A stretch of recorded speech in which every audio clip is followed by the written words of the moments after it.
Sieht gut aus. So, dann Pause und dann.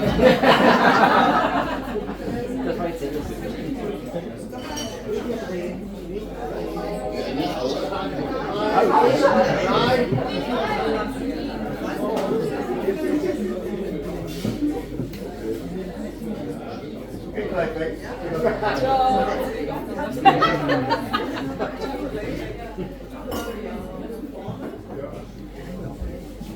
Genau, nicht bewegen, nicht an das Kabel kommen. Gut, also, jetzt können wir doch anfangen. Mit weiteren Vertretungen. Tut mir leid. Nein, alles gut, ohne ist keine Show. Also von daher.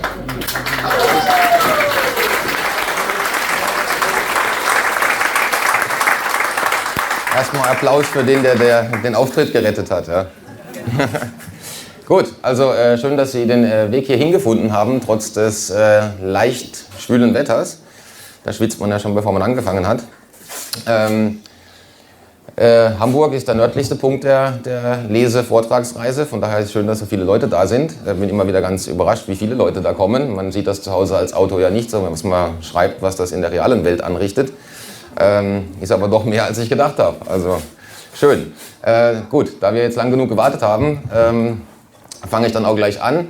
Und wir sprechen ein bisschen über meine beiden Bücher. Das sind die primären Inhalte des ersten Teils der Präsentation. Danach gibt es dann die lang ersehnte Pause.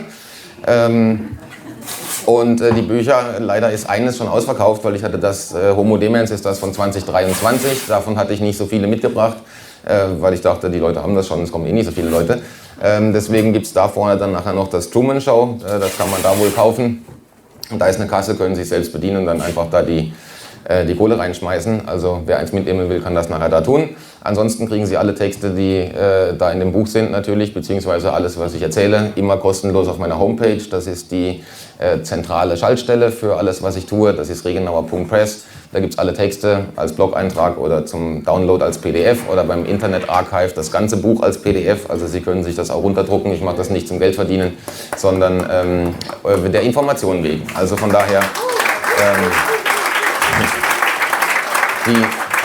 die kleine Marge auf den Büchern, die geht an die Leute, die das Cover machen. Das ist mein Kumpel in Berlin, der die beiden Collagen gemacht hat oder das Lektorat etc. und für den Erhalt der Webseite und Kosten, die halt auflaufen. Also ich mache mir davon kein schönes Leben, sondern das, was da hängen bleibt, geht dann wiederum ins nächste Buch, beziehungsweise deckt das Minus des vorherigen. Also, oder die Ausgaben des vorherigen, ja, ich zahle das alles selbst. Was auch noch zur Sprache kommt, sind Texte aus den Gegendruckmagazinen. Das erste haben Sie vielleicht hier und da schon gesehen, das ist die Printausgabe, das Printmagazin von Manova. Manova, der Nachfolger von Rubicon, das kennen viele als Online-Magazin. Da aber der Digital Services Act natürlich die digitale Welt bedroht, sind wir dann in vorauseilendem Gehorsam hingegangen und haben ein Printmagazin aufgelegt mit einem schönen Format. Designt ist das von Robert Schumann, der all die Rubicon-Cover designt hat, die Bestseller. Und deswegen sieht das auch cooler aus als alle anderen Magazine tatsächlich. Es ist einfach schön, der Satz, es ist was Besonderes, die Texte sind schön aufgestellt. Sie werden das sehen, lohnt sich wirklich und ist auch kein normales Format, ist mehr so ein magazinähnliches Buch oder buchähnliches Magazin. Teil 1 oder Ausgabe 1 war das Thema Sie wollen Krieg. Und das zweite ist dann eben ähnlich sympathisch betitelt mit Staat gegen Bürger. Die 1 auf dem Cover und die 2, das machen wir deswegen, weil wir keine Bilder drauf wollen. Wenn Sie da irgendjemand mit einem Gesicht drauf tun oder irgendein Bild, assoziiert man da immer gleich was und es löst Emotionen aus. Wir wollten das möglichst neutral halten, deswegen darf immer jeder Autor eine Ziffer malen. Bei der ersten war es Flo Osranik irgendwie mit dem Edding und beim zweiten habe ich dann mit der Dose, wo was hingesprüht. Und dann geht das eben so weiter und bleibt neutral, immer nur mit der Nummer, sodass es so ein bisschen Sammelcharakter gibt. Also können Sie vorbestellen oder sich anschauen auf Gegendruck EU. Das neue Magazin hat auch dann nochmal statt 164 jetzt etwa 220 Seiten, weil das so gut gelaufen ist und ständig ausverkauft war und wir ständig nachdrucken mussten. Gibt es dann eben nicht nur mehr Seiten oder mehr Lagerhaltung. Sie kriegen es also schneller, wenn Sie es wollen, im Vergleich zum ersten Magazin. Und auch da habe ich jeweils einen Text beigesteuert oder das Vorwort.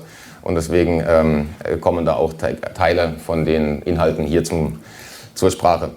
So, und um den Ton des Abends ein bisschen zu definieren, habe ich mein Lieblingszitat oder eines davon: Jeder anständige Mensch schämt sich der Regierung, unter der er lebt, von Henry Louis Mencken. In Deutschland ist das besonders einfach.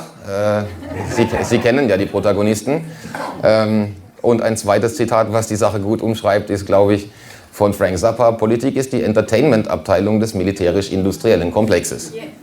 Also wir reden hier nicht über Herrschaftsdialektik, links-rechts, Symptombesprechung, sondern über Lobbyismus, Korruption, Betrug, Erpressung, Raub und Mord. Und am Ende, wenn Sie dann den Indizien der Präsentation folgen, sehen Sie, dass es eigentlich nichts anderes ist als transgenerational organisierte Kriminalität. Deswegen, wer eine Partei verbieten will, soll das gerne tun, und zwar alle am besten. Dann wäre nämlich das Parteienkartell abgeschafft und die Abgeordneten könnten dann zum Beispiel per Einzelmandat, ja, oder Losverfahren entschieden werden. Das wussten schon die alten Griechen, dass das besser ist, weil Parteien immer für Korruption sorgen. Deswegen darf man die ruhig gern alle verbieten, von mir aus. Gut, und was ich noch vorneweg sagen sollte, danke.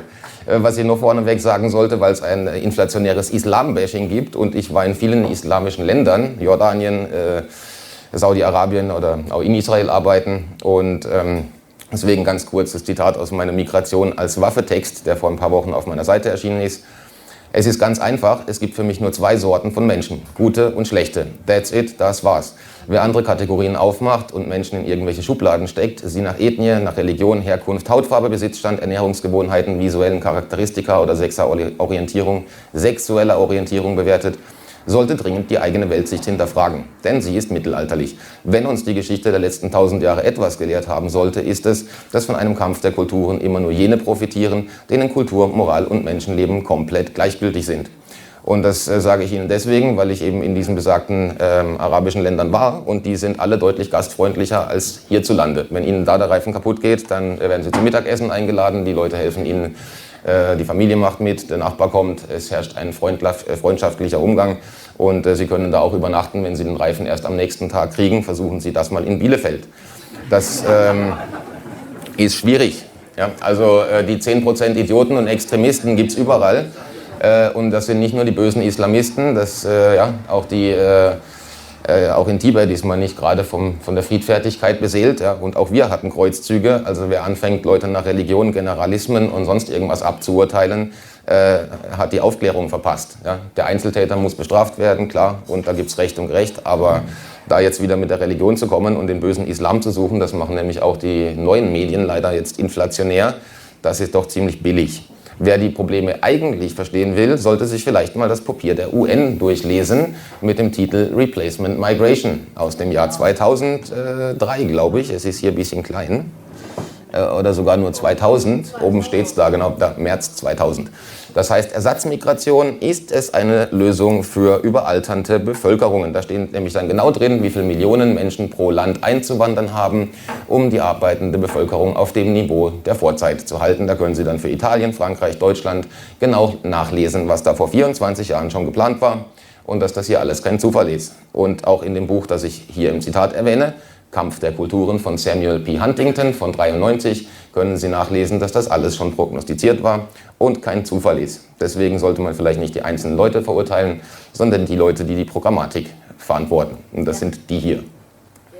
Der Link ist übrigens in der Präsentation. Alles, was ich Ihnen hier zeige, sind nicht Sachen, die ich von jemand gehört habe, der das gesagt hat, aus einem Interview von YouTube. Das sind alles Quellen, die Sie, wenn ich zu Hause bin wieder, auf meiner Webseite können Sie die Präsentation runterladen als PDF und können dann jeden Screenshot und jedes Ding da, was so einen kleinen Pfeil hinten dran hat, anklicken und können dann die Quelle selbst nachvollziehen. Und dann können Sie sich überlegen, ob Sie zur gleichen Schlussfolgerung kommen würden, wie die ich hier präsentiere.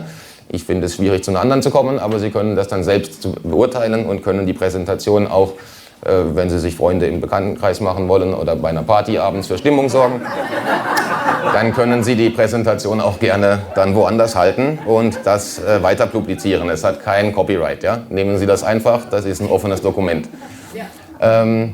Gut, dann zur Agenda. Es gibt am Anfang, wenn Sie den Anfang überstanden haben, das ist mehr der theoretische Teil. Ja? Das ist so ein bisschen das, was in den Büchern auch steht, nämlich Systemanalyse. Ja? Was ist das überhaupt für ein System? Ist das Demokratie oder ist es eher Technokratie und Korporatismus? Und was ist das überhaupt? Gibt es eigentlich eine Zeitenwende oder ist das mehr die historische Konstante, die uns da begegnet? Und Triangulation ist im Prinzip so eine Art Resümee. Was lernt man denn daraus, was wir gesehen haben? Weil es so heiß ist und wir spät angefangen haben, versuche ich das, wenn ich schnell bin, in 45 Minuten hinzukriegen. Ich könnte da nämlich auch 3 Stunden drüber quasseln. Also ich versuche das relativ kurz und dann machen wir eine Pause. Die steht da zwar als optional, aber bisher hat das jeder gebraucht. Von daher gehe ich davon aus, Sie brauchen die auch. Und danach kommt dann der richtig gute Laune-Teil. Da geht es nämlich dann um die kulturelle Aneignung von oben. Wo wir dann mal sehen, was die Sozialdemokratie, die moderne, eigentlich ist. Da gibt es nämlich entsprechende Dokumente, dann sieht man das, dass das alles auch kein Zufall ist. Und dann geht es um die Observationsökonomie, wie ich das nenne. Das ist das Smartphone, das Sie in der Tasche haben. Und da haben die meisten Leute schon irgendwie so das dunkle Gefühl, dass sie mit Daten, dass das irgendwie überwacht wird, dass ein bisschen was geklaut wird. Aber welche Ausmaße das längst angenommen hat und welche unglaublichen Formen, das verstehen die wenigsten Leute. Und da zeige ich Ihnen dann mal ein bisschen was, das sorgt meistens dafür, dass dann eigentlich wieder eine Pause gebraucht wird. Aber es kommen dann noch die netteren Themen wie die 6. Dimension der Kriegsführung der NATO und dann eben nicht unter dem Aspekt, wie Herr Tögel das berichtet, aus der Propagandasicht, sondern das, was die NATO da eigentlich treibt. Auf ihrer Webseite kann man das nachlesen. Und dann als Finale sozusagen das Smart Grid, weil es wird ja alles smart, nur wir werden immer dümmer. Und dann kommt die finale Pause und wer dann noch Lust, Muße hat und Energie, der kann dann auch noch gerne irgendwie den Frust kanalisieren über die Präsentation und Fragen stellen oder Anregungen bringen oder was auch immer. Ja, also ich bin dann noch eine Weile da und dann, wie gesagt, können Sie auch noch ein Buch haben oder eine Unterschrift, wobei mir es eigentlich recht wäre, es ginge mehr um die Arbeit statt um die Person. Ja? Also das wäre so grob der Ablauf. Da habe ich noch kurz ein paar Worte zu mir, aber das können Sie eigentlich auch im Internet nachlesen, auf meiner Website, da gibt es ein Profil, deswegen erwähne ich nur 2, 3 Dinge. Erstens, warum sitze ich überhaupt hier oben und erdreiste mich, was zu erzählen? Das hat angefangen 1994, da habe ich nämlich Umberto Ecos Foucault'sches Pendel in die Hand bekommen, das ist ein Roman, da geht es dann um Geheimgesellschaften und die bösen Illuminaten. Dann habe ich in der lokalen Bibliothek gefragt, ob sie irgendwas zu den Illuminaten hätten. Ich würde mich da mal gerne informieren. Die Dame kannte das nicht und hat dann irgendwie ein einziges Buch gefunden im Katalog. Das kam dann nach 2, 3 Wochen. Und das habe ich dann in einer Nacht durchgelesen und morgens mich dann doch ernsthaft gefragt, warum ich noch in die Schule gehe. Das macht eigentlich keinen Sinn. Weil da stand schon das, obwohl es oberflächlich war, das Zentralbankensystem erklärt drin. Und wenn man dann mal so eine Ahnung hat, wie das Finanzsystem funktioniert, dann wird einem auch relativ schnell klar, dass der Lebensentwurf nach DIN-Norm von der Stange nicht wirklich ein erbringliches Lebensziel ist. Dementsprechend könnte man auch einfach was ganz anderes tun. Und genau das habe ich dann auch gemacht und eine Plattenfirma gegründet. Danach musste ich aber dann doch arbeiten, weil mit Musik verdient man kein Geld. Zumindest nicht, wenn man die Musik macht, die einem selbst gefällt. Das ist in der Regel nicht die der Markt will. Also von daher habe ich dann doch irgendwie so einen Weg in die Wirtschaft gefunden. Und über diese SAP-Beratungsschiene dann in verschiedenen Großkonzernen gearbeitet, wo ich bis heute mein Geld verdiene, was ich seit ich 14 bin tue. Und dadurch habe ich aber viel Einblicke in das, was die Beratungsmafia so treibt. Accenture, McKinsey, Boston Consulting Group etc., Ernst & Young, das sind zum Beispiel die meisten Bundesgesetze vorschreiben und dann nickt irgendein Parlamentarier irgendwie in einem Ausschuss durch und dann wird es halt verabschiedet, aber das ist eigentlich relativ gut, wenn man da nah dran ist. Dann hat man nämlich so ein bisschen den Eindruck, was da eigentlich läuft. Und weil schon früh absehbar war, dass die EU ein totalitäres Bürokratieimperium wird, bin ich auch schon 2009 in die Schweiz, weil das ist die einzige direkte Demokratie der Welt, wo man auf Gemeindeebene noch ein Referendum machen kann und dann wird da irgendwas nicht gebaut, was der Staat da bauen will, beziehungsweise der Bürgermeister, weil dort entscheidet eben nicht eine zentrale Regierung, sondern der Bürgermeister. Die Zentralregierung darf nur Empfehlungen aussprechen. Deswegen lief da die letzten 4 Jahre auch deutlich anders als hier. Und seit 21 mache ich dann eben diesen Blog, den besagten. Da können Sie dann, wie gesagt, die Texte alle finden, alle Interviews. Und ich publiziere ausschließlich für meinen Blog. Ich schreibe nicht für Apollut oder für irgendjemand. Ja, die nehmen das von meiner Webseite und dürfen das dann publizieren, weil es nach Common Creative License offen zugängliche Texte sind, die man ohne Rücksprache nehmen darf. Ja. Aber ich arbeite nicht für irgendeines dieser Outlets oder schreibe für die. Ich schreibe ausschließlich für meine Webseite und eben jetzt für das Gegendruckmagazin, weil ich die von Manova, die kenne ich alle persönlich. Die machen nämlich einmal im Jahr eine Konferenz und das ist eher ein Freundeskreis, den man persönlich auch kennt und vertraut, ja, als die anderen. Da habe ich nämlich hier und da durchaus meine Zweifel. Aber wenn die Texte sich verbreiten, ist es ja trotzdem schön. Die machen dann wenigstens Podcasts draus für die Leute, die es nicht lesen. Von daher, das mal in Kürze. Wie gesagt, das können Sie alles noch nachlesen.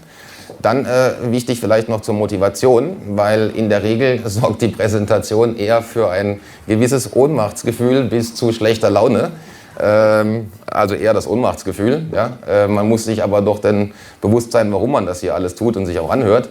Da habe ich aus dem Vorwort von dem aktuellen Buch: Der Zweck geistiger Defensivarbeit besteht ja nicht nur darin, Inhalte von Propaganda als solche zu erkennen und die Lügner Lügen zu strafen, sondern vor allem darin, sich von den perfiden Methoden psychologischer Kriegsführung nicht in die Resignation treiben zu lassen. Denn der exakt diese Koordinaten zwischen Apathie und Agonie sieht 5G-Sozialarchitektonik für jene vor, die sich ein holistisches Bild von der Lage machen und den Betrug erkennen. Sie sollen sich ob der agitativen Übermacht multimedialer Flächenbombardements handlungsunfähig, überwältigt, intellektuell vergewaltigt und isoliert fühlen. Ich denke, das können die meisten nachvollziehen. Deswegen kann man das nur zusammenfassen unter Wissen ist Macht. Und das hat auch schön gesagt Sun Tzu, schon im 5. Jahrhundert vor Christus in The Art of War. Wenn man den Gegner kennt und sich selbst kennt, braucht man den Ausgang von 100 Schlachten nicht zu fürchten.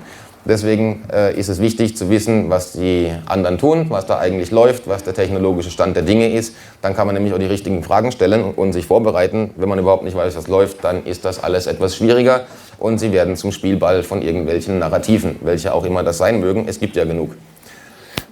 Gut, die Bücher heißen mit dem Untertitel immer Texte zur Zeitenwende, Technokratie und Korporatismus. Deswegen muss man sich mal kurz angucken, was sind denn das überhaupt für 3 Begriffe und wieso nenne ich das dann Truman Show. Truman Show, ich nehme an, den Film kennt jeder. Wer den nicht kennt, hebe kurz die Hand, dass man so... Ja, da muss ich es trotzdem kurz erklären. Also geht um einen Mann, der lebt ein sehr glückliches Leben. Es könnte perfekter nicht sein, bis ihm irgendwann ein Scheinwerfer vor die Füße fällt, jetzt mal kurz gesagt, ja, und er bekommt doch Zweifel an der schönen Realität um ihn herum. Dann hinterfragt er die Dinge, fängt an mit diesen immer sich wiederholenden Prozessen zu spielen und erkennt, das ist doch alles sehr Drehbuch und geskriptet, bis er irgendwann versucht auszubrechen und die Lösung zu finden. Und dann stößt er irgendwann an die Studiotür und stellt fest, dass er in einem Fernsehstudio lebt und das wusste außer ihm auch jeder. Und das trifft so ziemlich auf das zu, was wir hier tun, weil die meisten Leute nehmen ihre Umwelt mittlerweile primär über Displays wahr und über Bildschirme, anstatt über analogen Kontakt da draußen. Das sehen Sie daran, dass wenn Sie in einen Café gehen und der Person am Nebentisch fällt der Salzstreuer runter, dann in der Regel hebt man den erstmal freundlich auf und reicht den rüber, weil der Person nicht auf die Stirn geschrieben steht, Israel-Fan, Ukraine-Anhänger, Klimawandel-Apologet oder Leugner. Von daher begegnet man sich in seinem Habitat ja, erstmal freundlich und versucht, den Lebensraum miteinander zu teilen. Wenn Sie die gleiche Person auf Twitter treffen und sehen dann auf dem Profil irgendeine der besagten Flaggen, dann wird zuerst mal ein Hasskommentar geschrieben. Ne? Da ist der Umgang ganz anders und asozial. Deswegen, ja, da gibt es dann schon einen Unterschied zwischen der kuratierten Medienrealität, in der wir heute leben, und der Annahme, das sei irgendwie real, was es nicht ist. Und ja, das sind zum Beispiel Social Media ist einfach Beschäftigungstherapie und Empörungsmanagement. Das hat aber weder was mit Medien zu tun noch mit sozialem Austausch, weil sie kommunizieren immer nur in einer Echoblase. Die anderen lesen es eh nie, dafür sorgt der Algorithmus. Und wenn, dann kriegen sie nur Hasskommentare von Bots. Ja, also von daher, deswegen hatte ich das Buch Truman Show genannt, weil die Metapher trifft es doch ganz gut. Gut. Wie gesagt, ich versuche das schnell zu machen. Ja? Bitte keine Fragen nach, können Sie langsamer sprechen? Sie müssen dann schneller hören. Also, sonst sitzen wir hier ewig. Also, Technokratie. Die meisten Leute haben das schon mal gehört, denken aber, das wäre irgendwie sowas wie etwas mehr Digitalisierung, eine neue App oder ein bisschen mehr Bequemlichkeit. Das ist aber nicht der Fall. Technokratie ist ein Herrschaftsmodell, ein totalitäres Herrschaftsmodell, das schon 1919 seinen Anfang genommen hat, weil ein paar Ingenieure an der US-Ostküste eigentlich mit einer guten Idee gestartet sind. Sie wollten nämlich die Verschwendung reduzieren, die Überproduktion und nach Bedarf produzieren. Also nicht für die Tonne, so wie wir das heute kennen, wo da Friedhöfe voller unverkaufter E-Wagen rumstehen oder ähnliches, die nie verkauft werden, oder ein Großteil des Essens einfach in die Tonne fliegt, statt bei der Tafel zu landen. Und wenn es da landet, landet es dann auch wieder in der Tonne. Also wir produzieren sehr viel Schrott. Und das war eigentlich eine gute Idee, bis dann Howard Scott kam. Der hat daraus dann die Technocracy Inc. Incorporated gemacht. Das gibt es bis heute. Die Organisation, die war damals an der Columbia University angesiedelt, im Büro neben IBM, wo IBM gleichzeitig die Lochkarten für die Nazis gemacht hat. Ja, sehr sympathisches Umfeld, Sie sehen das. Das war nämlich die Grundlage für die Massenvernichtung der jüdischen Bevölkerung hier. Ohne IBM hätte das alles nicht so super funktioniert. Und dass in dem Umfeld dann eben genau ein Howard Scott auftaucht, der weder Ingenieur war, er hat das behauptet, aber man hat eigentlich nie die Papiere gefunden, ist dann doch vielsagend. Und er hat dann aus dieser erst kleinen Gruppe von Ingenieuren eine Massenbewegung gemacht, die dann bis zu 500.000 oder also über 500.000 Mitglieder hatte in Amerika und einen Ableger in Kanada, der dann von einem Herrn Haldemann geleitet wurde, auf den ich nachher nochmal komme, da können Sie sich den Namen merken. Die gibt es also, wie gesagt, bis heute, die Organisation. Die verwalten nämlich die Originalarchive und Dokumente des Herrn Scott, der dann sehr viel geschrieben hat. Und es gibt auch eine Zeitschrift, der The Technocrat, die man rausgegeben hat. Das sind also im Prinzip, ist das ein Archiv. Ja. Man findet da noch sehr viele Dokumente und kann sich da auf deren Webseite informieren. Und weil ich auf der Webseite mich informiert habe, habe ich irgendwann gesehen, dass die meinen Artikel über die Technokratiebewegung veröffentlicht habe. Und der war jetzt nicht sehr wohlwollend. Dann war ich etwas erstaunt, dass die meinen sehr kritischen Artikel veröffentlichen, habe die angeschrieben und wir haben ein Interview gemacht. Und das war doch sehr interessant, weil bis zu einem gewissen Punkt sind die sehr mit mir auf einer Linie, nämlich dass es eben keine Demokratie ist, sondern die Corporate States of America, ein korrupter Apparat, unterwandert von US-Ostküsten, Oligarchen und so weiter. Nur bei den Lösungen geht es dann sehr schnell auseinander. Warum, erkläre ich gleich. Und dass die Technokratie auch nicht ein rein theoretisches Konstrukt ist, sondern tatsächlich dann auch Anwendung findet, sehen Sie in China. Das ist nämlich das Pilotprojekt, das die US-Ostküste, namentlich die Herren Rockefeller, der hatte das Geld und die Monopole, und als sein ausführender Arm Kissinger und dann Nixon dort implementiert haben. Die haben nämlich in den 70ern angefangen, Milliarden von US-Dollar, Know-how, Militärtechnologie und Infrastruktur in China aufzubauen. Ohne die US-Ostküste gäbe es kein China in seiner heutigen Form. Die waren nämlich sehr angetan von der Technokratiebewegung. Warum, erzähle ich gleich. Und es hätte auch keinen Mao Zedong gegeben ohne die Herren Rockefeller, Kissinger und Nixon und die Yale-Universität. Denn wenn Sie auf den Link da hinten dran klicken, können Sie im Archiv der Yale-Universität nachlesen, dass Mao Zedong als Alumni der Yale-Universität gilt, denn den ersten Buchladen des Herrn Zedong hat die Yale-Universität bezahlt und auch den zweiten Buchladen, und dann hat man ihn zum Chefredakteur von Yale University Press in China gemacht. Das war ein Ableger, der dort 1917 eröffnet hat. Und erst dadurch hatte der Herr Zedong überhaupt ein Sprachrohr und konnte Anhängerschaft generieren. Ohne das Geld von der US-Ostküste hätte der Mann dort gar nie Erfolg gehabt und auch nie sein industrielles Imperium, das es heute ist, im Prinzip beginnen können mit diesem Massenmord, auf den ich dann nachher auch nochmal komme, dem bis zu 55 Millionen Menschen zum Opfer gefallen sind. Das ist auf dem Mist der US-Ostküstenelite gewachsen, die einen großen Gefallen an der Technokratiebewegung gefunden hat, und das ist auch alles sehr gut dokumentiert. Die Leute sind nämlich sehr stolz drauf. Ich zeige Ihnen das nachher nochmal.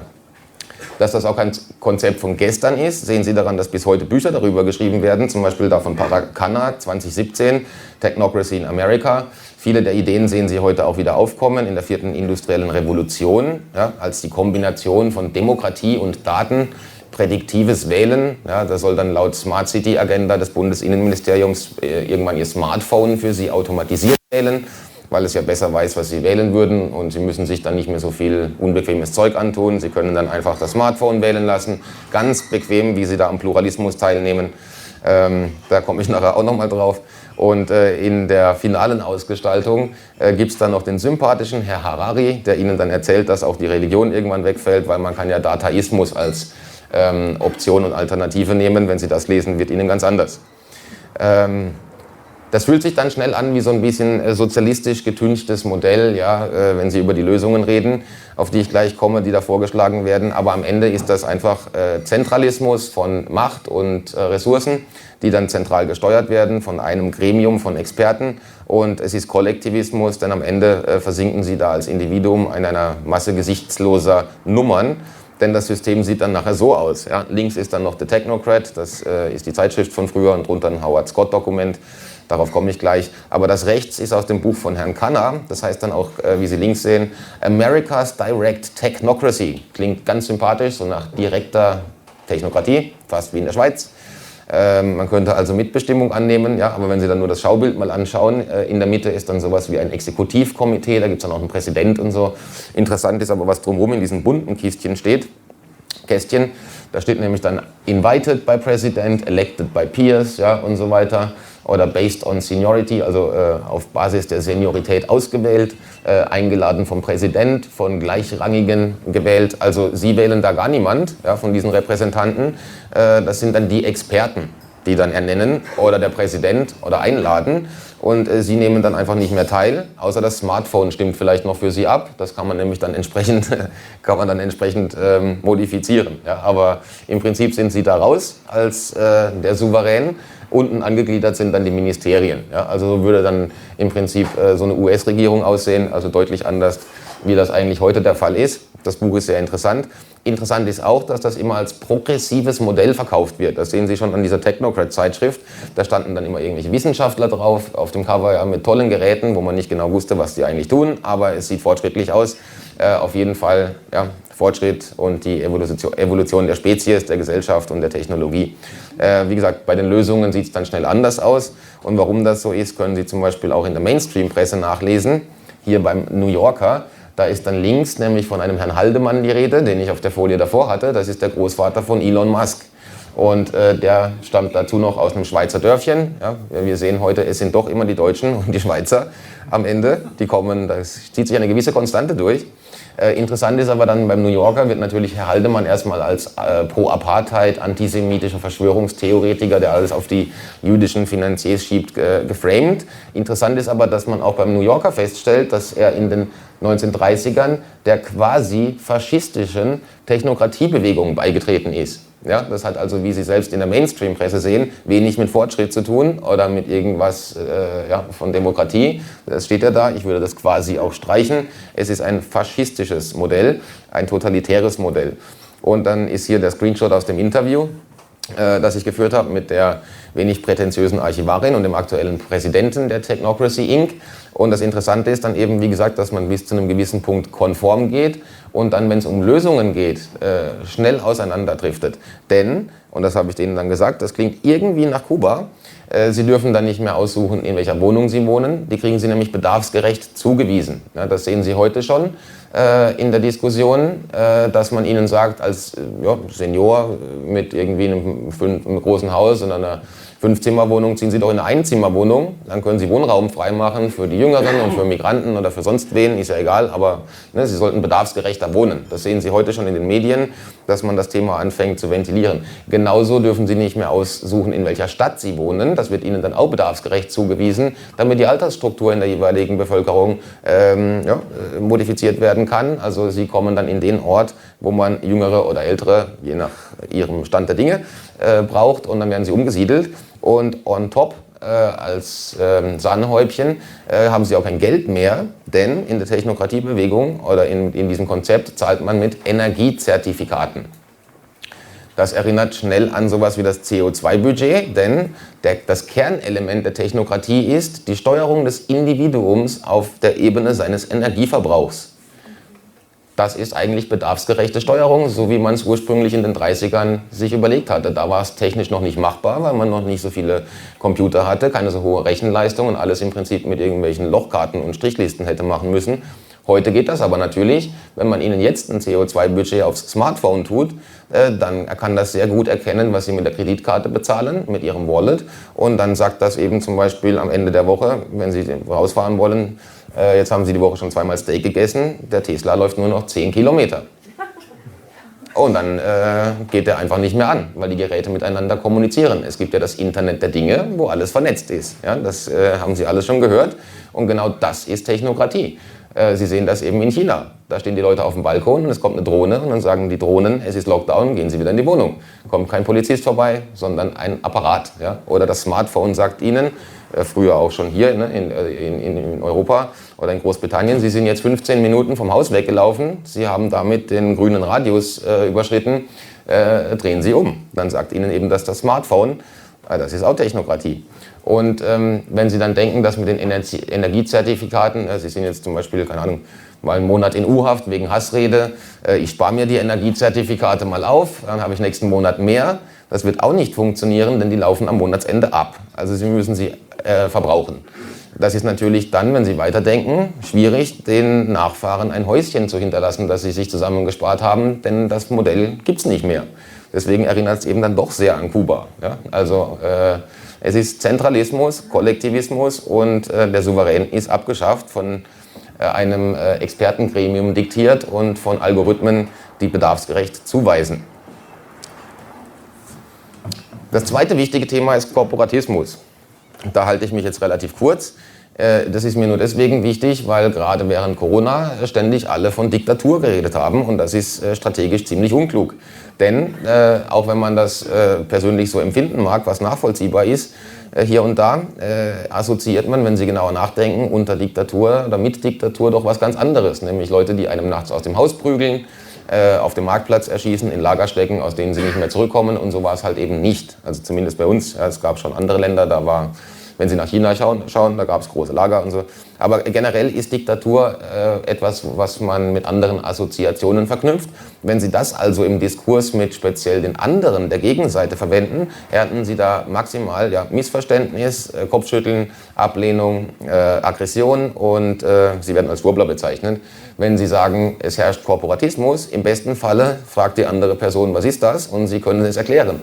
Dann haben Sie zumindest mal einen Diskussionskanal offen und selbst wenn es nicht lange geht, aber Sie sprechen mal, ja, statt gleich irgendein Schimpfwort entgegengeworfen zu bekommen.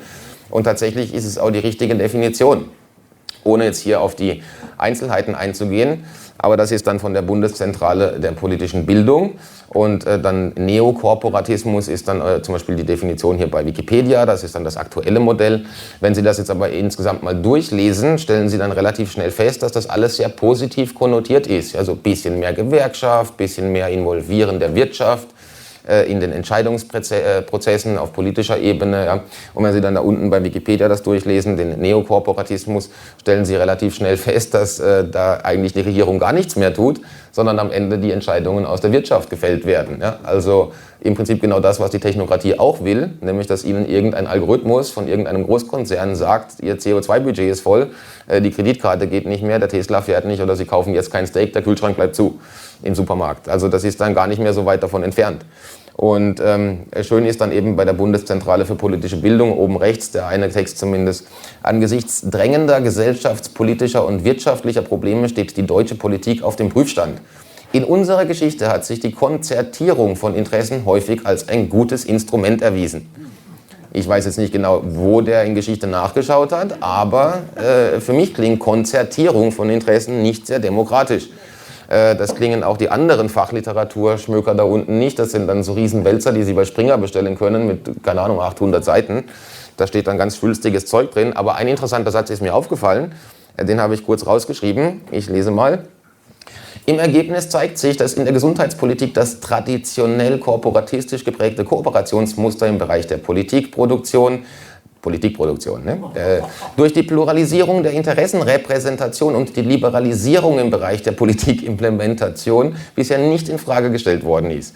Klingt super schwülstig, das Dicke ist aber das Entscheidende. In der Gesundheitspolitik wurde das traditionell korporatistisch geprägte Kooperationsmuster bisher nicht in Frage gestellt. Da erkennt sogar die Fachliteratur auf mehreren tausend Seiten an, dass die Gesundheitsindustrie überhaupt noch nie ein freies industrielles Umfeld war, sondern grundsätzlich ein traditionell korporatistisch geprägtes Umfeld ist, wo immer der Staat mit den Konzernen Hand in Hand arbeitet. Und das hat Gründe, weil egal welchen Ismus Sie angucken, Kapitalismus, Libertarismus, Kommunismus, Faschismus, es geht immer um die Volksgesundheit. Auch die Nazis hatten Impfkampagnen und jedes andere System hatte das auch. Das gibt es auch beim Kommunismus. Warum? Weil wenn Sie eine Gesundheitsagenda ausrollen und die eine Gruppe der Bevölkerung hat keine Lust drauf, dann spalten Sie immer schön an der Stelle und haben einmal getrennt zwischen den Gut- und Folgsamen, ja, den Gutmenschen, die an das System glauben, und die anderen sind dann die Bösen, die Aussätzigen, die Verschwörer, was auch immer. Aber das bringt die ganze Diskussion sofort auf eine emotionale Ebene, weil da geht es dann ja schnell nicht mehr um Fakten, Zahlen oder was eigentlich passiert ist, sondern nur noch um ihr Idioten und wir sind die Guten. Ja? Und das macht jedes System. Das ist einfach nur das totalitäre Herrschaftsdialektikmodell. Und der wirkungsvollste Knopf, den man drücken kann bei der Bevölkerung, ist der über die Gesundheit. Ja? Wenn Sie Oma töten oder irgendwas, das ist natürlich super. Das wirkt direkt. Und wenn Sie dann mal gucken, wer Korporatismus eigentlich geprägt hat, ist das Benito Mussolini. Und da gibt es dann schöne Headlines, die Sie lesen können, so wie hier unten, wie Liberale lernten Mussolini zu lieben. Da steht dann, Benito Mussolini hatte der modernen Sparpolitik den Weg bereitet und die Arbeiterbewegung unterdrückt. Liberale Ökonomen im In- und Ausland bewunderten ihn dafür. Und die tun das bis heute. Das hat Gründe. Und wenn Sie dann oben lesen, ja, da kurz, ich glaube aus der Süddeutschen oder so, im Gegensatz zu dem Bierhallen-Demagogen Hitler war Mussolini auf dem Stand der intellektuellen Debatten seiner Zeit. Schon als Marxist las er Nietzsche und liebäugelte mit Theoretikern einer Eliteherrschaft und Rassenideologen. Das ist deswegen interessant, weil er hat die beste Definition geliefert, das lese ich zuerst das untere. Der Faschismus sollte Korporatismus heißen, weil er die perfekte Verschmelzung der Macht von Regierung und Konzernen ist.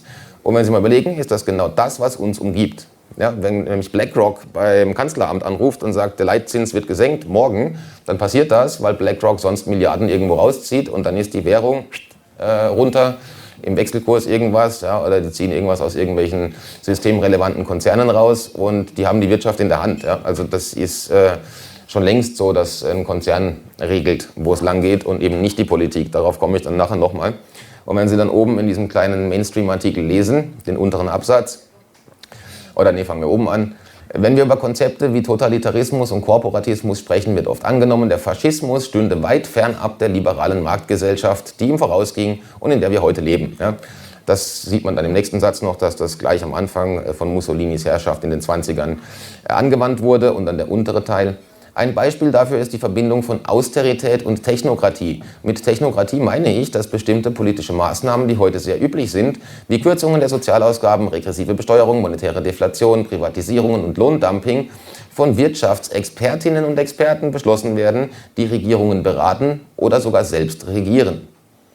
Ja, das sind dann die Expertenräte, die Gremien, die NGOs, die Beratungsmafia und so weiter und so fort. Und am Ende mündet das dann darin, dass wir eigentlich heute sehen, dass die vierte industrielle Revolution und die sogenannten Public-Private Partnerships nichts anderes sind als die postmoderne Variante von Mussolinis Ideal. Und das ist dann, wie ich da geschrieben habe in Truman Show, ein supranationales Verordnungskonstrukt, ein gesichtsloses Imperium, das Verantwortung so lange durch seine Instanzen delegiert, bis nichts mehr davon übrig ist. Deswegen tritt auch niemand mehr zurück, weil es ist nie irgendjemand verantwortlich. Entweder war es Pfizer oder der Abgeordnete, der Hausarzt oder sie sind selbst schuld oder das war der Arbeitgeber. Am Ende steht aber niemand vor Gericht, es tritt auch keiner mehr zurück, weil niemand ist verantwortlich. Das ist ein Kernmerkmal des Korporatismus. Die Sachen sind nicht greifbar, weil es nie irgendjemand wirklich war. Und deswegen ist das Modell so super für die herrschende Kaste. Da kann man nämlich die Verantwortung so lange wegdelegieren, bis sie schon wieder vergessen haben, dass welche da war und die nächste Sau wird durchs Dorf getrieben. Genauso läuft es ja heute, wenn Sie die Medien angucken. Da werden Sie von einer Horrormeldung zur nächsten gejagt und haben schon längst wieder vergessen, dass Sie vor 3 Tagen irgendjemanden anzeigen wollten. Gut, das zeigt dann noch, um das auch abzuschließen, mit einem meiner Lieblingszitate aus der SZ. Ja, das kommt immer sehr gut an. Unten steht, ja, das ist ein Goebbels-Zitat und dann hat man sich gefragt, ob das strafbar ist. Ganz unten steht das dann, der Idee der NSDAP entsprechend sind wir die deutsche Linke. Nichts ist uns verhasster als der rechtsstehende nationale Bürgerblock. Ist doch irgendwie komisch. Ja, also wenn man dann alle als Nazi bezeichnet, die das System kritisieren, das kommt immer sehr gut an, wenn Sie das bei den Grünen drunter posten bei Twitter. Oder auch bei den Konservativen kommt das auch super. Das löst nämlich direkt irgendwelche kognitiven Dissonanzen aus, ja, mit diesem ganzen Links-Rechts-Geschwafel. Woran Sie dann auch sehen, dass dieses ganze Links-Rechts-Geschwafel Beschäftigungstherapie und völliger Blödsinn ist. Deswegen sollten Sie sich darauf gar nicht einlassen und deswegen kann man ruhig auch alle Parteien verbieten. Nämlich deswegen, das ist nämlich, wie die Welt eigentlich organisiert ist, wenn Sie da mal genauer hingucken. Das ist die Grafik von Ian Davis, das ist ein britischer Journalist, der hat das mal schön aufgemalt. Sie brauchen das nicht alles lesen, das ist auch Englisch da. Aber es verdeutlicht gut das Schema, wie Politik eigentlich gemacht wird. Ganz oben an der Machtpyramide steht die Bank für internationaler Zahlungsausgleich und die Zentralbanken. Das kennen Sie wahrscheinlich schon, weil auch viele andere drüber reden. Die BIZ ist die Zentralbank der Zentralbanken, da komme ich dann nochmal drauf. Drunter sind dann diese ganzen sympathischen Organisationen wie das Weltwirtschaftsforum, der Council on Foreign Relations oder der Club of Rome. Den Club of Rome kennen auch viele, der ist in Winterthur, gegründet von Herrn Rockefeller. Der hat in den 70ern The Limits to Growth veröffentlicht. In diesem Pamphlet wurde dann zum ersten Mal davon gesprochen, dass die Welt ein Problem hat, weil wir Überbevölkerung haben und dass die Welt dem meteorologischen Weltuntergang geweiht ist. Ja, damals hieß es noch, es ist die Eiszeit, dann war es dann irgendwie der Ozonloch, Waldsterben. Jetzt wird es immer wärmer, dann doch nicht und jetzt ist alles der Klimawandel, mehr Wasser, weniger Wasser, See ausgetrocknet, See zu voll, Wind, kein Wind. Es ist immer der Klimawandel. Das ist ein flexibleres Ziel. Das hat aber natürlich nichts mit echtem Umweltschutz zu tun. Ja? Ich mache mein Leben lang nichts anderes als Umweltschutz und komme aus einem Hippie-Haushalt. Das ist aber halt nicht Klimawandelpolitik, weil in der Regel finanziert die wiederum die Erdölindustrie und die ganzen Leute, die hinter den NGOs stecken und von denen die Geld kriegen, wenn sie dem Follow the Money Spruch mal nachgehen, landen sie immer bei der Schwerindustrie und bei den Fossilkonzernen, die sie eigentlich bekämpfen. Ja, also das ist dann sehr interessant. Auf jeden Fall kriegen sie da dann aus dem Club of Rome so ein Limits to Growth Papier. Das geht dann auf die Ebene drunter zu den Vereinten Nationen oder Internationaler Währungsfonds, International Panel for Climate Change, WHO, Weltbank und so. Und was macht die Vereinten Nationen, was machen die dann draus? Die machen daraus die 17 Nachhaltigkeitsziele, die Sie vielleicht kennen. Ja, das sind die Sustainable Development Goals. Sie sehen also, dass Sie bis dahin überhaupt noch nirgends involviert waren. Ja, da hat oben jemand Geld bezahlt, dann wurde ein Limits to Growth Bericht geschrieben in einer von Herrn Rockefeller bezahlten Stiftung in Winterthur und das landet dann bei den Vereinten Nationen. Und wenn Sie hier irgendwie aufs Rathaus gehen und fragen nach dem Nachhaltigkeitsplan, zeigt man Ihnen den. Aber nicht, weil der Bürgermeister hier so ein großer Umweltschützer ist, sondern weil er von oben nach unten durchgereicht wird. Und deswegen kriegen Sie dann hier mehr 30er-Zonen, weniger Parkplätze und so weiter. Das sind diese ganzen Auswirkungen, die man jetzt oberflächlich sieht. Also wie gesagt, bis dahin sind Sie nirgends involviert und haben auch nichts zu melden. Und wenn dann jemand denkt, diese 17 Nachhaltigkeitsziele sind schön, dann gehen Sie mal auf die Webseite und klicken mal die Einzelziele an und schauen mal die Unterziele an. Da stehen dann so fantastische Dinge wie das Recht auf eine digitale Identität, das Recht auf ein Bankkonto. Ja, ist die Frage, wollte ich je eins oder der afrikanische Bauer? Wahrscheinlich nicht. Aber er hat das Recht dazu. Das ist ähnlich schön wie bei der EU, wenn es dann in der EU-Rechtsprechung darum geht, um Bildungspolitik. Da steht dann wörtlich, dass jedes Kind bis 14 Jahren hat das Recht auf Teilnahme am Pflichtunterricht. Ja? Das ist irgendwie auch super. Könnte auch Comedy sein. Gut, und dann kommt die nächste Ebene und Spoiler, da kommen Sie dann ins Spiel, ja, bei nationalen Regierungen, National Governments und dann hier rechts nebendran sind natürlich noch die ausgewählten wissenschaftlichen Autoritäten. Sie sehen also schon, auf der Ebene dürfen Sie dann wählen und zwar nicht, was da oben passiert, sondern wer Ihnen den Mist im Fernsehen vortanzt. Das ist dann im Prinzip die Auswahl. In Englisch kann man das schön darstellen. Da heißt es nämlich Election oder Selection. Ja, Sie können dann zwischen Pest und Cholera wählen. Deswegen ist jetzt eben Herr Merz wieder die Alternative, obwohl der uns mit der CDU diesen ganzen anderen Scheiß vor 4 Jahren eingebrockt hat. Die Ampel ist aber noch schlimmer, jetzt wählt man halt wieder die anderen. Ja, ist wie in den USA mit den 2 Parteien, ist eh ein Witz. Da sieht man ja auch sehr deutlich, die einen wollten dann die biometrische Kontrolle wegen dem bösen Virus. Herr Trump will sie wegen den bösen Migranten. Sie kriegen aber am Ende auf jeden Fall eine biometrische Mauer dahingestellt, ja? Oder Überwachungsapparat. Also Sie können dann nur auswählen, ob es Ihnen jemand intellektuell komplett Unfähiges vortanzt, wie Frau Baerbock, oder jemand, der eine fiese Socke ist, wie BlackRock Merz. Das ist im Prinzip dann das, was Sie beeinflussen können. Also so wie Fernsehprogramm auswählen. Und dann darunter ist dann, was halt so an Propaganda läuft, das leitmediale Konsenskonglomerat, das Ihnen den ganzen Krempel verkauft. Und wie bei jeder Machtpyramide, ganz unten sind Sie, die Öffentlichkeit, oder wir. Ja, das ist dann so in etwa eine realistische Darstellung, wie Politik eigentlich passiert. Da ich, wie gesagt, viele von diesen Heinis kenne und die Beratungsfuzis, kann ich Ihnen versichern, das ist das Nächste an der Realität, was ich als Schaubild gesehen habe.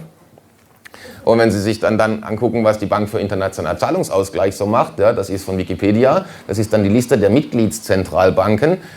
Das Ding ist in Basel, ja, Hauptsitz, und steht dort auf exterritorialem Gebiet. Da darf also die Schweizer Polizei nicht rein. Das ist immun. Ja. Die Mitarbeiter genießen alle diplomatische Immunität. Man kann sich also juristisch nicht belangen. Und diese 63 Zentralbanken sind dann da Mitglied und die treffen sich dann schön zur Generalversammlung. Das sind dann auch so sympathische Institutionen wie die People's Bank of China. Natürlich auch die russische Zentralbank, die wurde jetzt bei Wikipedia mal rausgestrichen. Es herrscht ja Krieg offiziell. Zur Generalversammlung sind die trotzdem da. Sieht bei Wikipedia aber besser aus. Dem Narrativ entsprechend. Und diese Generalversammlung, die da einmal im Jahr stattfindet, ist eigentlich das wichtigste Meeting des Jahres und Sie lesen darüber in keiner einzigen Zeitung auch nur eine Meldung. Nirgends.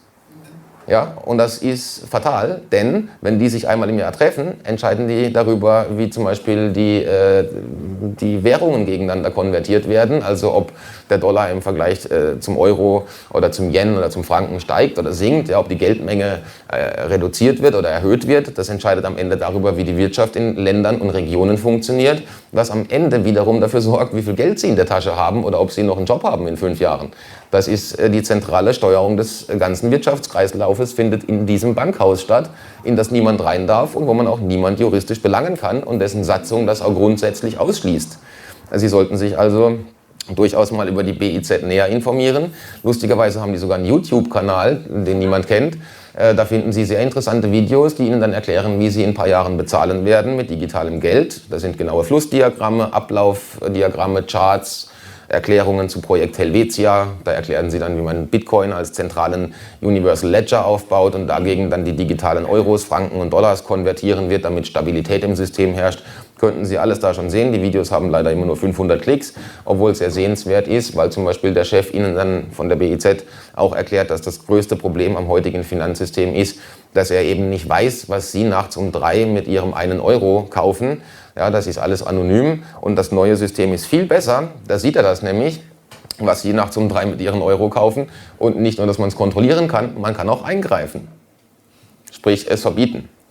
Oder das Geld regional begrenzen. Oder dafür sorgen, dass Gegendruck auf einer schwarzen Liste landet und Sie können dann mit Ihrem Wallet eben keinen Gegendruck bestellen. Das ist nämlich dann gesperrt. Das ist das digitale Geld. Das könnte dann auch ein Ablaufdatum haben, wenn die Wirtschaft schlecht läuft, weil das kurbelt den Umsatz an. Und von daher ist das doch mal ganz interessant, auf deren Webseite vorbeizuschauen. Die weitere Auswirkung der Global Governance, ja, die Ihnen bekannter sein dürfte, sind die Vereinten Nationen.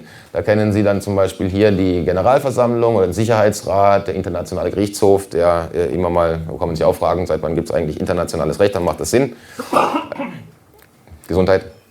Und dann gibt es natürlich noch die Spezialorganisationen, ja, das sind dann da die WHO natürlich oder die UNESCO, die International Civil Aviation Organization, die macht dann den Luftverkehr, ja, und natürlich auch die Weltbank und der Internationale Währungsfonds. Das sind keine eigenen Organisationen für sich, die sind alle Teil der UN, die wiederum aus 72 plus Organisationen besteht, Hunderten von Arbeitsgruppen, Gremien, Tausenden von Mitarbeitern. Das ist ein Riesenapparat. Gehen Sie mal auf die Webseite, klicken Sie da rum, da finden Sie nie mehr zurück und eigentlich auch sonst nichts.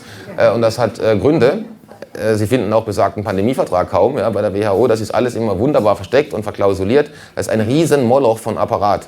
Und oben sind dann das Logo der Sustainable Development Goals, der Nachhaltigkeitsziele. Das wirkt dann auch immer so ganz nach überall springende Einhörner und Regenbogen und alles ist ganz bunt. Und warum ist das so? Wieso assoziiert man den Laden mit so was Positivem? Wegen der allgemeinen Erklärung der Menschenrechte, die jeder von uns kennt, zumindest namentlich. Gelesen haben es die wenigsten. Deswegen zeige ich Ihnen mal den entscheidenden Artikel. Das ist nämlich 29.3. Nach 28 blumigen Rechten kommt dann der. Und er sagt, diese Rechte und Freiheiten dürfen in keinem Fall im Widerspruch zu den Zielen und Grundsätzen der Vereinten Nationen ausgeübt werden. Wenn Sie also keine Lust haben auf One Health, Nachhaltigkeitsziele, das Recht auf digitale Ausweise etc., dann haben Sie auch im Umkehrschluss überhaupt keine von den anderen 28 Rechten. Damit ist die ganze Erklärung ziemlich wertlos. Und das Ganze wird dann noch getoppt von Artikel 30, der dann im Prinzip sagt, Sie dürfen auch keine Organisationen, Gründung, ja, Staat, irgendwas, eine Arbeitsgruppe machen, die an der Auflösung, Veränderung oder Modifikation dieser 28 blumigen Rechte arbeitet. Das ist am Ende totalitärer Machtanspruch, verpackt in einem Dokument, das die allgemeine Erklärung der Menschenrechte sein soll. Sie sehen also, dass das Dokument eigentlich nichts wert ist. Ja? Weil warten Sie mal, was die UN noch für Ziele hat. Wenn die im September den Pakt für die Zukunft oder Our Common Agenda verhandeln, lesen Sie sich mal durch. Da war das ganze Pandemieregime und alles, was Sie sonst so kennen, ein Witz dagegen. Die neuen Notfallreglements da sind noch ein ganz anderes Level und man spricht jetzt auch zum ersten Mal von einer globalen Steuer. Damit konstituiert sich dann auch eine Regierung, wenn Sie das wissen. Und dann haben Sie dann irgendwann außerhalb von Global Governance in der nächsten Entwicklungsstufe doch eher Global Government. Ja, also klicken Sie das mal an. Wie gesagt, das ist alles verlinkt, können Sie dann runterladen und selber lesen. Sorgt immer wieder für schöne Aha-Momente, diese Erklärung der Menschenrechte. Und deswegen ist es auch völliger Blödsinn, irgendwie von dem Austritt aus der WHO zu schwafeln, ja, und die WHO zu verteufeln. Das ist entweder ein Ablenkungsmanöver, die Leute haben keine Ahnung oder sind schlecht informiert. Am Ende muss man die UN abschaffen, beziehungsweise da austreten und einen Völkerbund echter Völkerverständigung schaffen, von unten nach oben, und nicht einen, den die Rockefellers oder sonst wer bezahlen und der uns mit irgendwelchen totalitären Zielen und Reglements kommt, wie das da. Ja, das ist nämlich keine Völkerverständigung, sondern Herrschaftsdialektik von oben. Und demnach abzulehnen. Gut, jetzt ist die Frage, wenn die so viel militärische und finanzielle Macht haben, was motiviert denn solche Leute? Und ich lese das jetzt auch nicht alles vor, damit wir nicht so lange brauchen bis zur Pause. Dann kann man sich zur Motivation aber doch mal anschauen, was die UNESCO geschrieben hat in ihrem Gründungsdokument. Das ist von 1946, verfasst von Julian Huxley. Das ist der Bruder von Aldous Huxley, kennen Sie vielleicht von Schöne neue Welt, dieser utopische Roman, wo wir alle auf Drogen sind und unser Gefängnis selbst bauen. Und das ist sein Bruder. Herr Huxley war, bevor er UNESCO-Generaldirektor wurde, der Chef der britischen Eugenikgesellschaft. Ja? Und das über lange Jahre, sogar zweimal. Ein eingefleischter Rassist, Eugeniker und Menschenhasser. Und der hat dann das Gründungsdokument der Vereinten Nationen Bildungsorganisation geschrieben, der UNESCO. Wie gesagt, das können Sie hier anklicken, und da habe ich nur mal die Seite 17, 18, 19, 21 ein paar Absätze rauskopiert. Und wenn Sie das dann mal so lesen, steht da ständig irgendwas von biologischen Ungleichheiten und dass die Spezies Probleme hat, weil es ja eben solche unschönen Verschiedenheiten gibt, ja, in der Genetik der Rassen, vor allem bei den Schwarzen und Indigenen natürlich.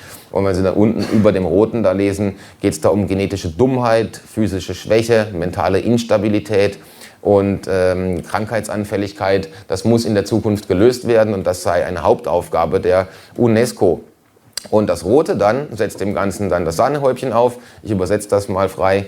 Da steht dann, obwohl es für die nähere Zukunft tatsächlich so ist, dass jegliche radikale eugenische Gesetzgebung für viele Jahre politisch und psychologisch unmöglich sein wird, ist es von ungeheurer Wichtigkeit für die UNESCO, dafür zu sorgen, dass das eugenische Problem mit größter Sorgfalt behandelt wird und die Öffentlichkeit entsprechend informiert ist, was da auf dem Spiel steht, so dass das Undenkbare wenigstens wieder denkbar gemacht wird. So, wenn Sie dann nochmal überlegen, was der Typ von Beruf war, nämlich Chef der Eugenikgesellschaft, und dass ChatGPT 4-mal lügt, bis ich ihn dahin manövriere, dass er zugibt, dass das ein fieser Eugeniker war, das habe ich mir extra gespeichert, die Screenshots, dann erklärt das doch einiges zur Motivation.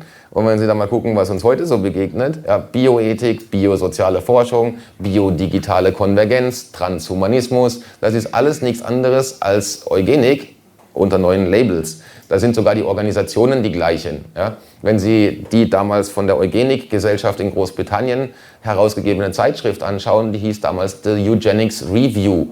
Und die wurde dann Ende der 60er umbenannt in Journal for Biosocial Science. Also man hatte nicht mal den Anstand, den Laden zuzumachen und einen neuen aufzumachen, können Sie bei Wikipedia nachlesen, sondern hat es einfach nur umbenannt. Und zwar erst in den späten 60ern. Und das gibt heute die Cambridge University Press raus, und es heißt Journal for Biosocial Science, Journal für biosoziale Forschung. Ähnlich in Amerika, da gab es die US-Eugenikgesellschaft, die heißt heute Planned Parenthood. Früher war der Chef mal Bill Gates Papa für lange Jahre. Und die deutsche Pro Familia wurde auch gegründet von der eingefleischten Eugenikerin Margaret Sanger, die zum Beispiel der Meinung war, dass Indigene grundsätzlich kastriert und sterilisiert sein sollten und Alte und Behinderte entweder in Heimen oder tot zu sein haben, weil sie den Gesamtvolkskörper und die Wirtschaft belasten. Und nach der Frau ist heute noch eine Straße in New York benannt. Wie gesagt, gehen Sie mal auf die Wikipedia-Seite von Pro Familia, steht Gründung Margaret Sanger. Das war eine sehr gute Freundin von Herrn Huxley. Damit sieht man so in etwa, welche Motivation hinter diesen Leuten steckt. Und ohne das jetzt noch tiefer zu legen, das können Sie, wie gesagt, dann alles selbst nachvollziehen. Ich hätte da auch noch so ein paar Zitate, die lese ich jetzt aber auch nicht alle vor. Wie gesagt, die Pause und so, aber das untere wenigstens, weil wir es von der Bank hatten. Da gibt es ein schönes Zitat vom Gouverneur der Bank von England. Das Kapital muss sich auf jede erdenkliche Weise schützen, sowohl durch Zusammenschlüsse als auch durch Gesetze. Schulden müssen so schnell wie möglich eingetrieben und Hypotheken zwangsversteigert werden. Wenn die einfachen Leute auf Basis rechtlicher Prozesse ihre Häuser verlieren, werden sie gefügiger und durch den starken Arm der Regierung, der von einer zentralen Macht des Wohlstands unter führenden Finanziers geleitet wird, leichter regierbar. Klingt doch super sympathisch. Deswegen sehen Sie, dass dann das ganze Zeug, was man uns da als Energiewende, ja, Zeitenwende, Verkehrswende, Finanzwende verkauft, nichts anderes ist als alter Wein in neuen Schläuchen. Und dann lesen wir das untere kurz schnell.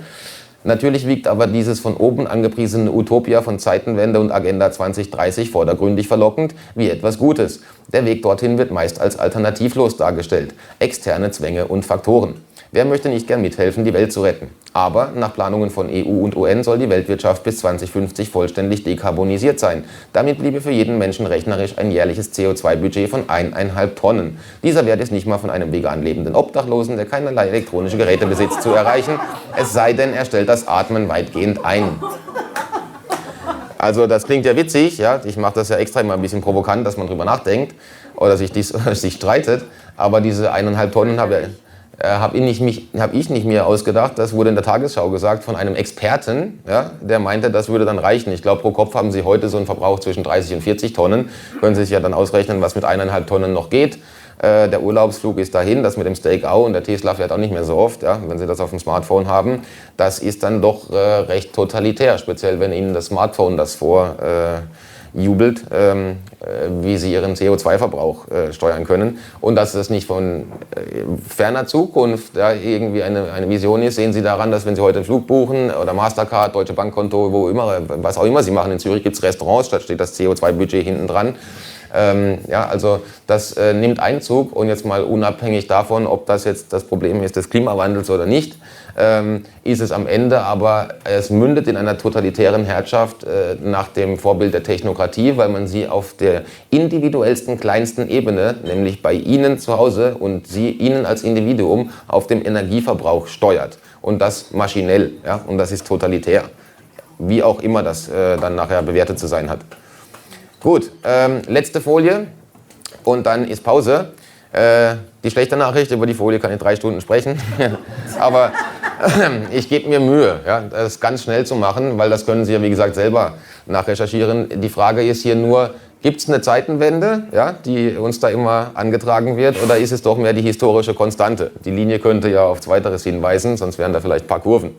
Wenn Sie dann in den Büchern lesen dann sehen Sie mit den ganzen Quellen, dass wenn man zurückschaut und nach der historischen Konstante sucht, könnte man schon da anfangen beim Graf Dietrich im Jahr 982. Der war nämlich der Ahnherr des Hauses Wettin und die wiederum waren das Ahnenhaus des Hauses Sachsen, Coburg und Gotha. Und wer sich mit den britischen Royals auskennt, weiß, dass die bis 1917 Sachsen, Coburg und Gotha hießen. Und weil das nicht mehr so gut ankam beim britischen Volk, dass man immer von Deutschen regiert wird, hat man sich dann schlichtweg umbenannt und heißt dann nach irgendeinem Landsitz jetzt Windsor. Herr Mountbatten heißt eigentlich auch Battenburg. Also das sind eigentlich alles Deutsche. Ja? Ich hatte es Ihnen gesagt, die Deutschen sind doch immer schuld. Ja? Und das ist deswegen wichtig, nochmal zurück, das ist deswegen wichtig, weil wenn Sie heute gucken, wo noch irgendwelche Könige rumtanzen in Europa, das sind gar nicht so wenige, ja, Spanien, Niederlande, sonst wo, das sind dann alles Nachfahren dieses Mannes. Ja, das sind alles Deutsche. Und die können auch alle Deutsch. Prinz Charles kann auch sehr gut reden auf Deutsch halten, finden Sie auch bei YouTube. Also am Ende waren es doch die Deutschen. Ja. Und da gibt es doch eine gewisse historische Konstante, wenn man noch daran denkt, dass auch der Erste, der von diesem ominösen Great Reset gesprochen hat, nicht Opa Schwab war, sondern Charles auf einer Veranstaltung des Weltwirtschaftsforums. Und erst danach haben die das dann benutzt und ein Buch dazu veröffentlicht. So wenig tun die Royals nämlich dann doch nicht. Die haben auch zum Beispiel die Vorläuferorganisation des WEF gegründet, namentlich Charles, sogar 2 mit Herrn Kissinger, und dann wurde das WEF daraus. Also die Leute haben durchaus was zu tun, die machen das nur schön im Hintergrund, während man sie für den Grüß-August hält. Dem ist aber leider nicht so. Genau das Gleiche gilt für die Saudis. Da kann man seit 1446 den Clan der Al-Saud verfolgen, dem das ganze Erdöl gehört in Saudi-Arabien. Das wird dort mit scharfem Schwert seither verteidigt. Das ist auch ein mafiöser Clan. Am Ende wahrscheinlich der Grund, warum er sich so gut mit den Amerikanern versteht und den Petrodollar hatte. Ähnliche Konstante ist der Korporatismus. Der fing nämlich an mit der britischen Ostindien-Kompanie 1600. Das war das erste private Unternehmen, das von der Krone das Recht bekam, Gesetze zu erlassen und per Waffengewalt durchzusetzen. Abgesehen davon haben die das meiste Geld mit Opiumhandel verdient in der Zeit und waren dann eigentlich auch die Grundlage für die Entstehung des britischen Empire, in dem die Sonne nie untergeht, mit den verschiedenen Details darunter. Und dann kommt das, was die Welt heute regiert, nämlich das Zentralbankenkartell. Das fing, Sie sehen es, hier zu Hause an. Ja? Also früher war es mal in Schweden, da hieß es, die Riksbank war die erste Nationalbank der Welt. Mittlerweile heißt es irgendwie, es wäre die Hamburger Bank gewesen. Da kann man Zweifel haben, aber nichtsdestotrotz, Sie sehen das ab 1600 irgendwas in ganz Europa das Zentralbankenkartell Raum griff. Und seither hat hier jedes Land eine Zentralbank und die sind wir auch nie mehr losgeworden. Deswegen sind alle Staaten immer heillos verschuldet, mit Schulden, die nie abzutragen sind. Deutschland zum Beispiel zahlt laut Bund der Steuerzahler etwa bis ins Jahr 2230, wenn wir jeden Monat 1 Milliarde tilgen und nicht einen Euro neue Schulden aufnehmen. 2230. Die Amis zahlen bis 2540 im gleichen Modell. Sie sehen also, dass diese Schulden nicht dazu da sind, getilgt zu werden. Die haben andere Gründe. Und darauf kommen wir dann nachher nochmal. Das zeigt sich vor allem im Vergleich mit den USA. Die hatten nämlich erst ab 1791 eine Zentralbank. Und zwar deswegen, weil sie sich von der Krone losgesagt hatten. Die wollten nämlich nicht, weil der König so scheiße war, die wollten von der Krone weg, um eine eigene Währung aufzusetzen und finanzielle Autonomie zu haben. Die Krone bestand aber darauf, dass man vor Ort ein genauso wie in England von der Bank of England gemanagtes Zentralbankensystem hat. Und weil man zu der Zeit kein Geld hatte, hat man sich so eine Zentralbank aufschwatzen lassen und dann eine Lizenz für 20 Jahre ausgestellt. Nach 20 Jahren wurde das im US-Kongress behandelt und man hat dann festgestellt, ja, das tut dem Land nicht gut, das treibt uns in die Staatsschulden, es verarmt die Bevölkerung, es ruiniert die Wirtschaft, die Lizenz wird nicht verlängert und damit war das Modell erledigt, keine Zentralbank mehr. England war entsprechend angepisst. In Deutschland haben sich zwischenzeitlich dann die Rothschilds in so einem Bankhaus aufgemacht, böse Verschwörungstheorie natürlich, aber die hatten dann tatsächlich so viel Macht und also finanzielle Rücklagen, dass sie einen Großteil der Bank of England dominiert haben und auch die Einlagen in der First Bank of the USA waren zu 80% aus Großbritannien. Das war also eher das Empire als die Amerikaner und die sind deswegen wichtig, weil man ihnen sowas wie den Suezkanal verdankt, ja, und die haben auch Staatsanleihen damals schon für 12 Länder aufgelegt, haben Agenturnews praktisch begründet, indem sie eigene Nachrichtendienste hatten, deswegen hatten sie relativ schnell wirtschaftliche Nachrichten aus anderen Ländern und konnten damit besser investieren und noch wichtiger, sie waren die Finanziers von einem Oberrassisten wie Cecil Rhodes, nach dem hieß Rhodesien, der dann auch der Gründer von De Beers ist und für besagte Familie in Afrika ein Gold- und Diamantenmonopol aufgemacht hat. Und das können Sie hier, wenn Sie den Link anklicken, auf dem eigenen Familienarchiv der Rothschilds nachlesen. Die haben ein sehr großes Familienarchiv mit all den offiziellen Geschichtsschreibungen ihres Clans. Und da sehen Sie dann, welche kriminellen Umfänge das hat. Ja, wie gesagt, ist mir völlig egal, ob das Christen oder sonst wer ist oder Juden. Ja, da geht es nicht um Religion, es ist ein kriminelles Kartell. Das kann man auf deren Webseite nachlesen. Die haben Apartheid dort finanziert über Rhodes, der hat dort im Prinzip die Apartheid eingeführt und auch mit, was wir dann nachher noch sehen, mit Winston Churchill und Jan C. Smuts die ersten Konzentrationslager aufgemacht. Das waren dieses Mal nicht die Deutschen. Wichtig sind die auch noch, weil sie die Balfour-Deklaration geschrieben haben, nämlich Herr Walter von Rothschild. Die wurde dann an die britische Regierung weitergereicht zur Unterschrift und das hat uns im Prinzip die Situation heute im Nahen Osten beschert. Ohne Balfour-Deklaration gäbe es nämlich kein Israel, wo ich auch lange gelebt habe. Das weiß dort auch jeder. Das Land war nämlich den arabischen Menschen versprochen, die dort gelebt haben. Das Land war ja von den Briten besetzt und dann haben die Briten irgendwann nach der Einflussnahme von Rothschild und der Balfour-Deklaration das Land den Zionisten geschenkt. Das kann man alles auf der Homepage von den Rothschilds schön nachlesen und das weiß auch in Israel, wo ich ein Jahr lang gelebt und gearbeitet habe, jeder Taxifahrer und Humusverkäufer. Nur hier darf man das natürlich nicht sagen, weil man ist ja der böse Antisemit. Ja? In Israel, komischerweise, geht das aber. Gut, damit gehen wir weiter. Weil die Amerikaner hatten ja dann keine Zentralbank mehr, hatten aber dann wegen dem Sezessionskrieg wieder Schulden. Da waren dann die Union, also die heutigen Republikaner, gegen die Demokraten am Start und haben Krieg geführt und die Demokraten wollten die Sklaven behalten, also waren für die Sklavenhaltung, die Union nicht. Man hatte dann den Sezessionskrieg und wieder kein Geld, hat man sich wieder eine Zentralbank aufschwatzen lassen, nochmal eine Lizenz für 20 Jahre ausgestellt. Dann kam aber Andrew Jackson und hat um die Präsidentschaft geworben und in seinem Wahlkampf, da können Sie die Plakate auf einer Suchmaschine suchen, ist sehr interessant, da sehen Sie dann die Zentralbank als große Krake, die das Land auspresst oder irgendein Zentralbanker köpft irgendeinen Unternehmer auf dem Schafott. Also das war der Wahlkampf, der hat sich nur darum gedreht, ob es eine Zentralbank geben darf, weil Andrew Jackson der Meinung war, das ist ein mafiöses Kartell, das das Land ausbluten lässt. Und entsprechend gut lief der Wahlkampf für Herrn Jackson, hat gewonnen und hat die Bank eingestampft nach 16 Jahren, noch bevor die Lizenz auslief. Und dann gab es die Free Banking Era in Amerika. Bis 1913 gab es nämlich dann da keine Zentralbank und man konnte im Prinzip auf Unternehmensebene, im Dorf, in der Gemeinde, der Bundesstaat, jeder konnte eine eigene Währung machen, wie er wollte.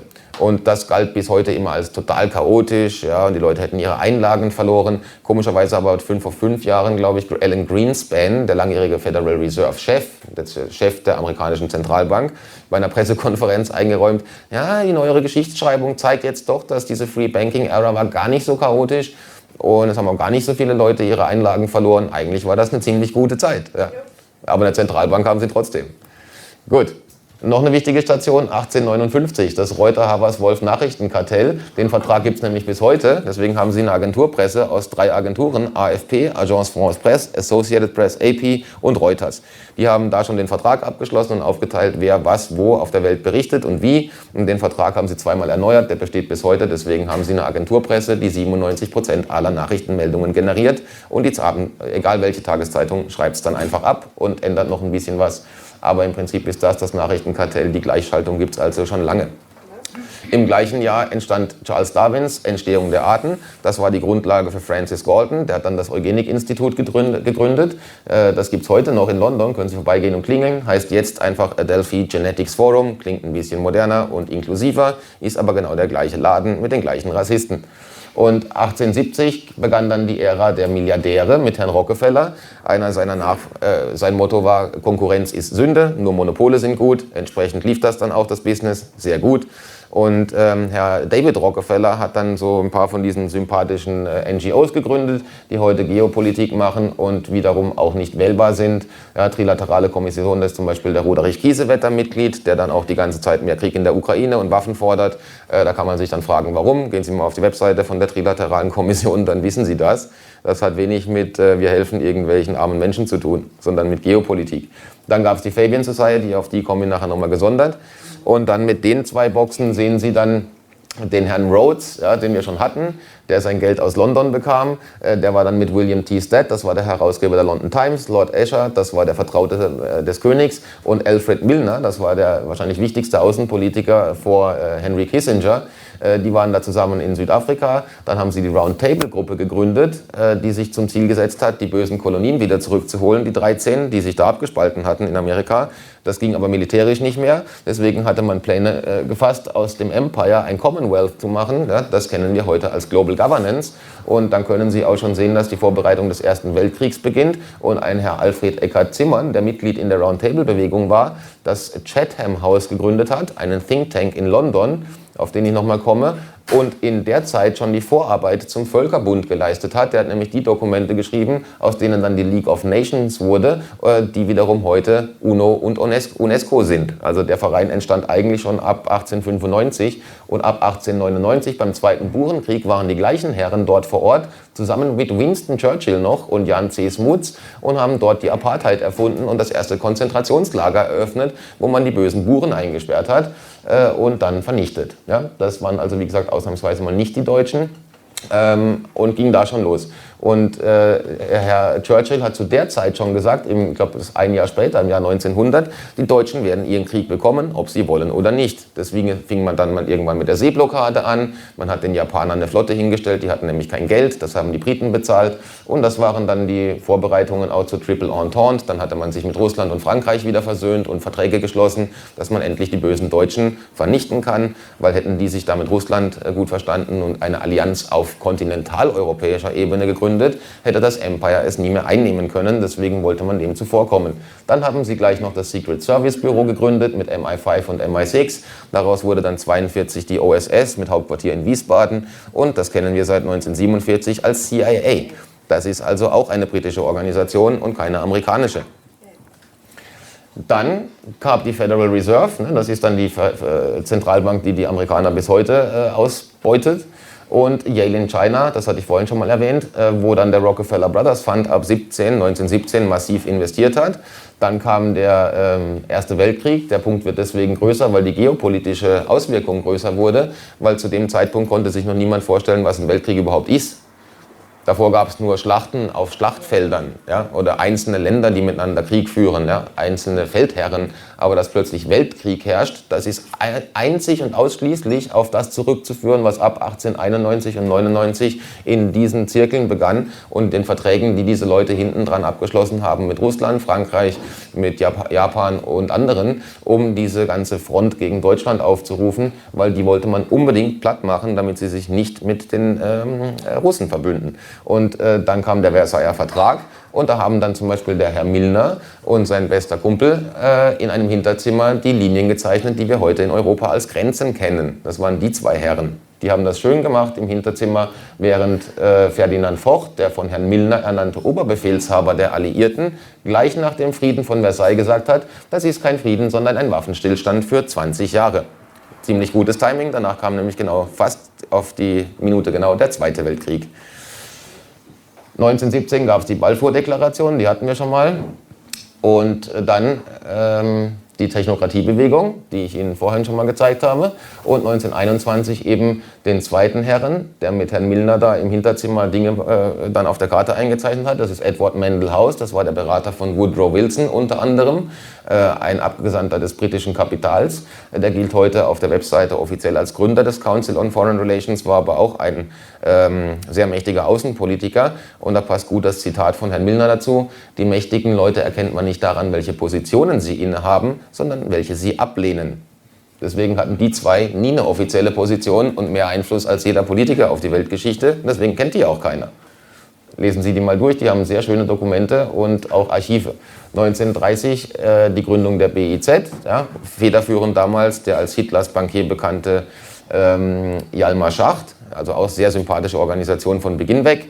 Und dann kam der Zweite Weltkrieg, der Punkt wird größer, weil danach dann zum Beispiel in China die Technokratiebewegung richtig losging. Da kam nämlich dann Mao langsam in Fahrt, ja, dann von der Yale-Universität gefördert, ging das los. Dann kam Bretton Woods, das hat uns das heutige Finanzsystem beschert, das gilt bis heute, und die Weltbank gleich hinterher. Und dann die 1945 der Internationale Währungsfonds, die UN und die UNESCO.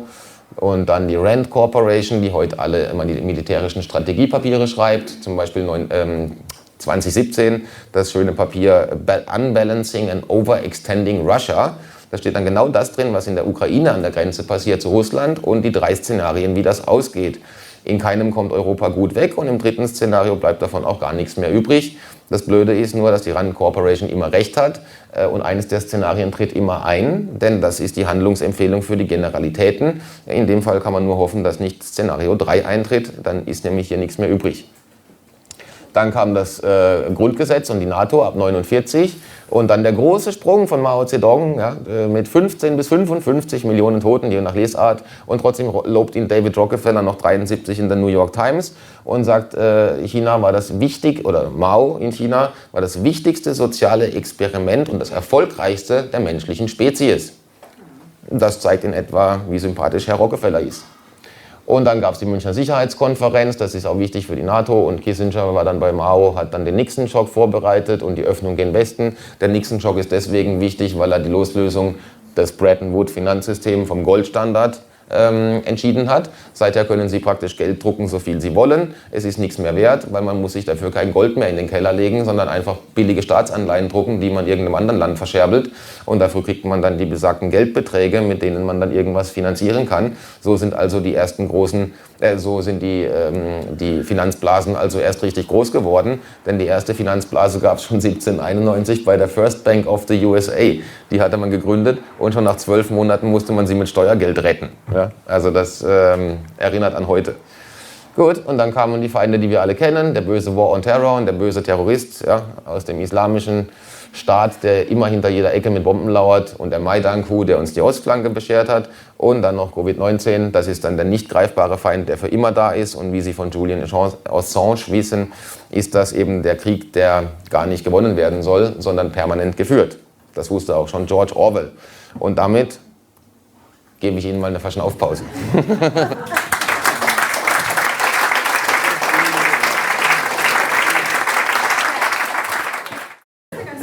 Gut, also wir schauen uns an, was wir in der ersten Hälfte gelernt haben. Ja, der Elefant im Raum, so hieß das andere Buch dann, ja, das vor dem Homo Demens. Und wollen mal kurz Resümee ziehen. Das halte ich aber jetzt sehr kurz, damit, wie gesagt, wir da so halbwegs in der Zeit bleiben. Schön ist aber zu erwähnen eine Princeton-Studie, die ist von, ich glaube, 2015. Da hat die Universität untersucht, was die Korrelation ist zwischen Wählerwillen und realer Politik, Tagespolitik. Und das Ergebnis der Studie war 0. Ja? Deswegen gab es da die schöne Headline, USA sind keine Demokratie mehr. Sie können das aber dann, glaube ich, auch auf Europa transferieren. Da dürfte das nicht viel unterschiedlicher sein. Schön ist auch das Forbes Magazine, das dem ach so progressiven Kanada in einer Titelzeile bescheinigt hat, dass diese neuen Euthanasiegesetze in Kanada doch ein sehr verstörendes Echo aus der Nazi-Ära hätten. Und das hat Gründe, weil wenn Sie dort mal gucken, was die Leute machen, da gibt es immer noch Kliniken für Indigene, da müssen die dann hingehen, ja, um sich an die Gesellschaft anzunähern. Da müssen Frauen dann zu extra Ärzten, wo die dann beraten werden. Und obwohl Kanada die Eugenikgesetze in den 70ern abgeschafft hat, so wie die USA, da wurde nämlich noch zwangssterilisiert, ja, auch in Amerika bis, glaube ich, 3 oder 76, ja, die Indianer. Und die Kanadier hatten ähnliche Gesetzgebung wie die Amerikaner und haben auch zwangssterilisiert. Das wurde dann in den 70ern abgeschafft und nichtsdestotrotz machen diese Kliniken für Indigene heute noch das Gleiche. Ah, da gibt jemand ein Bier aus. Der mit dem Handy. Spaß. Und die haben heute noch die gleichen Kliniken und selbst wenn sie die Gesetze nicht mehr haben, wird indigenen Frauen heute dort noch nahegelegt, sie sollten das zweite Kind doch besser abtreiben oder gleich weggeben, weil sie werden es eh nicht bekommen können oder kriegen es weggenommen. Das ist heute noch Usus, da können Sie dann mit der Senatorin aus Ottawa oder so mal sprechen oder lesen, was die so schreiben. Das ist kein Geheimnis, also so ganz progressiv ist Kanada dann doch nicht, also je nachdem, wie man progressiv dann bewertet. Ja. Aber da gehe ich jetzt, wie gesagt, relativ schnell drüber. Und auch die 2 Textstellen erspare ich Ihnen. Will nur, Moment, doch, das obere lese ich dann doch schnell. Das ist aus Carroll Quigley, aus Tragedy and Hope von Carroll Quigley, einer der renommiertesten Historiker der letzten 100 Jahre. Auf Seite 1247 steht da vielsagend: Das Argument, dass die beiden Parteien entgegengesetzte Ideale und politische Ansichten vertreten sollten, eine vielleicht rechts, die andere links, ist eine törichte Idee, die nur für doktrinäre und akademische Denker akzeptabel ist. Stattdessen sollten die beiden Parteien nahezu identisch sein, sodass das amerikanische Volk die Schurken bei jeder Wahl rauswerfen kann, ohne dass es zu tiefgreifenden oder umfassenden politischen Veränderungen kommt. Die politischen Pläne sind so nicht länger Gegenstand großer Meinungsverschiedenheiten, sondern nur noch in Einzelheiten des Verfahrens, der Priorität oder der Methode umstritten. So funktioniert Herrschaftsdialektik und das ist deswegen wichtig, weil Herr Quigley, der die Pläne der Roundtable-Gruppe super fand, der war nämlich sehr nah an denen dran und war der einzige Mensch und Historiker, der jemals Zugriff auf die Protokolle und Unterlagen der Roundtable Society bekommen hat und lange Gespräche mit Herrn Alfred Eckart Zimmern geführt hat, den wir vorhin auf den Folien kennengelernt haben, der die konzeptionellen Grundlagen für den Völkerbund und die Vereinten Nationen geschrieben hat. Und Herr Quigley hat dieses Buch 1966 veröffentlicht, in dem guten Glauben, ein historisches Standardwerk abzuliefern, was er auch getan hat. Leider waren seine Kumpels von der Roundtable-Gruppe wenig begeistert und er war dann sofort Opfer der Cancel Culture und gilt bis heute dahingehend als Verschwörungstheoretiker, obwohl alles mit Quellen sauber belegt ist. Und dann hat er das Wissen über die Roundtable-Gruppe in ein weiteres Buch gepackt, das heißt, das empfehle ich sehr zu lesen, The Anglo-American Establishment. Das ist deutlich dünner und hat nicht 1500 oder so Seiten, sondern nur 300. Und dann ist das sehr ausführlich beschrieben, wie die Herren Rhodes, Milner, Jan C. Smuts, Zimmern das Empire zum Commonwealth und zur Global Governance machen und das abseits jeglicher politischen und demokratischen Prozesse.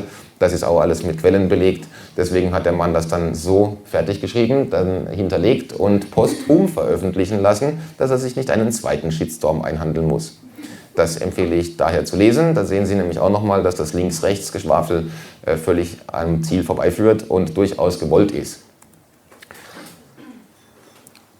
Schön gesagt hat es auch Nick Hanauer, der ist Milliardär, ist Teil der 0,01% der US-Bevölkerung, die richtig reich ist.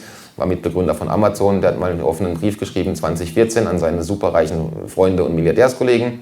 Und da hat er geschrieben: Ich bin in vielerlei Hinsicht nicht anders als ihr. Wie ihr habe auch ich mich geradezu obszön für meinen Erfolg belohnt, mit einem Leben, das sich die anderen 99,9% nicht einmal vorstellen können. Aber lasst uns offen sprechen. Schauen wir, wohin die Reise geht. Ich frage mich, was ich in der Zukunft sehe. Und wisst ihr, was ich sehe? Ich sehe Mistgabeln. Am Anfang ist es ein Polizeistaat, dann kommen die Aufstände. Und jetzt schauen Sie mal nach Großbritannien. Gut, was lernen wir denn jetzt? Es gibt 3 Konstanten. Die erste ist, es ist ein Club und Sie sind nicht Mitglied.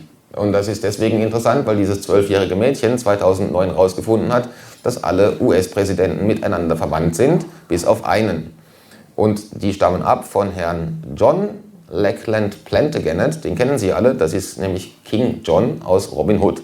Der hat 1215 die Magna Carta unterschrieben und Sie können auch schöne Interviews im Internet finden, wo dann Hillary Clinton mit irgendeiner bei CNBC spricht und dann darüber gesprochen wird, wie sie mit Obama verwandt ist, und Ähnliches finden Sie von vielen anderen US-Präsidenten. Es ist also tatsächlich ein Club und wir sind nicht Teil davon, bis heute. Der nennt sich dann auch gerne Superclass. Das ist ein Buch von David Rothkopf, das hat der 2009 veröffentlicht. Untertitel: Die globale Machtelite und die Welt, die sie schaffen. David Rothkopf findet die Superclass super, weil er ist Teil der Superclass. Entsprechend gefällt ihm das. Diese Bücher haben dann auch schöne Cover, vielsagende. Einmal ist es da so ein Schlüssel zum Globus. Noch besser ist eigentlich dieses hier. Das zeigt dann auch, in welche Marschrichtung das geht. Je nachdem. Und die Liste finden Sie auch bei Wikipedia. Nicht, dass das eine super Quelle ist, aber das ist kein Geheimwissen. Da können Sie gucken, welche 6.000 Leute das 2009 waren und welche 7.000 etwa Leute das jetzt sind, denen eigentlich die Welt gehört. Viele davon werden Sie nicht kennen, denn wie ich gerade vorhin gesagt habe, gemäß Herrn Milner, Leute erkennt man, die richtig Macht haben, nicht daran, welches Amt sie innehaben, sondern welches sie ablehnen. Die zweite Konstante ist das britische Empire. Das da oben ist der Ausschnitt von Wikipedia. Das rosa eingetünchte war das Empire, bevor es dann abgeschafft wurde und alles ganz demokratisch wurde. Wenn Sie dann aber mal unten auf den anderen Screenshot klicken, sind Sie auf der Webseite vom Commonwealth of Nations. Ja, und das Commonwealth of Nations klingt auf der Webseite natürlich super inklusiv, demokratisch, alle Staaten sind total autonom. Guckt man sich aber die Zahlen an, sieht das ganz anders aus, denn es ist immer noch das größte Imperium der Geschichte und das seit dem 17. Jahrhundert. Wir hatten das schon. Das war 1913 mal, an der Zahl waren das 412 Millionen Menschen, 23% der Weltbevölkerung. Dieses Jahr sind es 2 Milliarden Menschen und 29,4% der Weltbevölkerung. Es sind immer noch 56 Staaten und davon sind 15 sogenannte Realms in Personalunion der Krone in London unterstellt. Deswegen wird in Kanada oder Australien niemand Premierminister, ohne dass Ex-Prinz Charles da unterschreibt. So autonom sind die dann also doch nicht. Ja? Und wie gesagt vorhin, MI6, 1909 gegründet, ist verantwortlich für die Gründung des OSS, der mal in Wiesbaden angesiedelt war und den wir heute als CIA kennen. Und der besagte Herr Eckhard Zimmern, der dieses Chatham House Think Tank Vehikel gegründet hat, das hieß früher mal The Royal Institute of Foreign Affairs, da hat man das Royal dann gestrichen, das klingt so monarchisch irgendwie. Das ist aber deswegen wichtig, weil wenn Sie die Liste der Top 10 Think Tanks von heute angucken, also die einflussreichsten 10 Nichtregierungsorganisationen, dann taucht Chatham House da komischerweise nicht auf. Warum? Weil alle 10 dieser Top 10 Think Tanks gegründet wurden von Chatham House.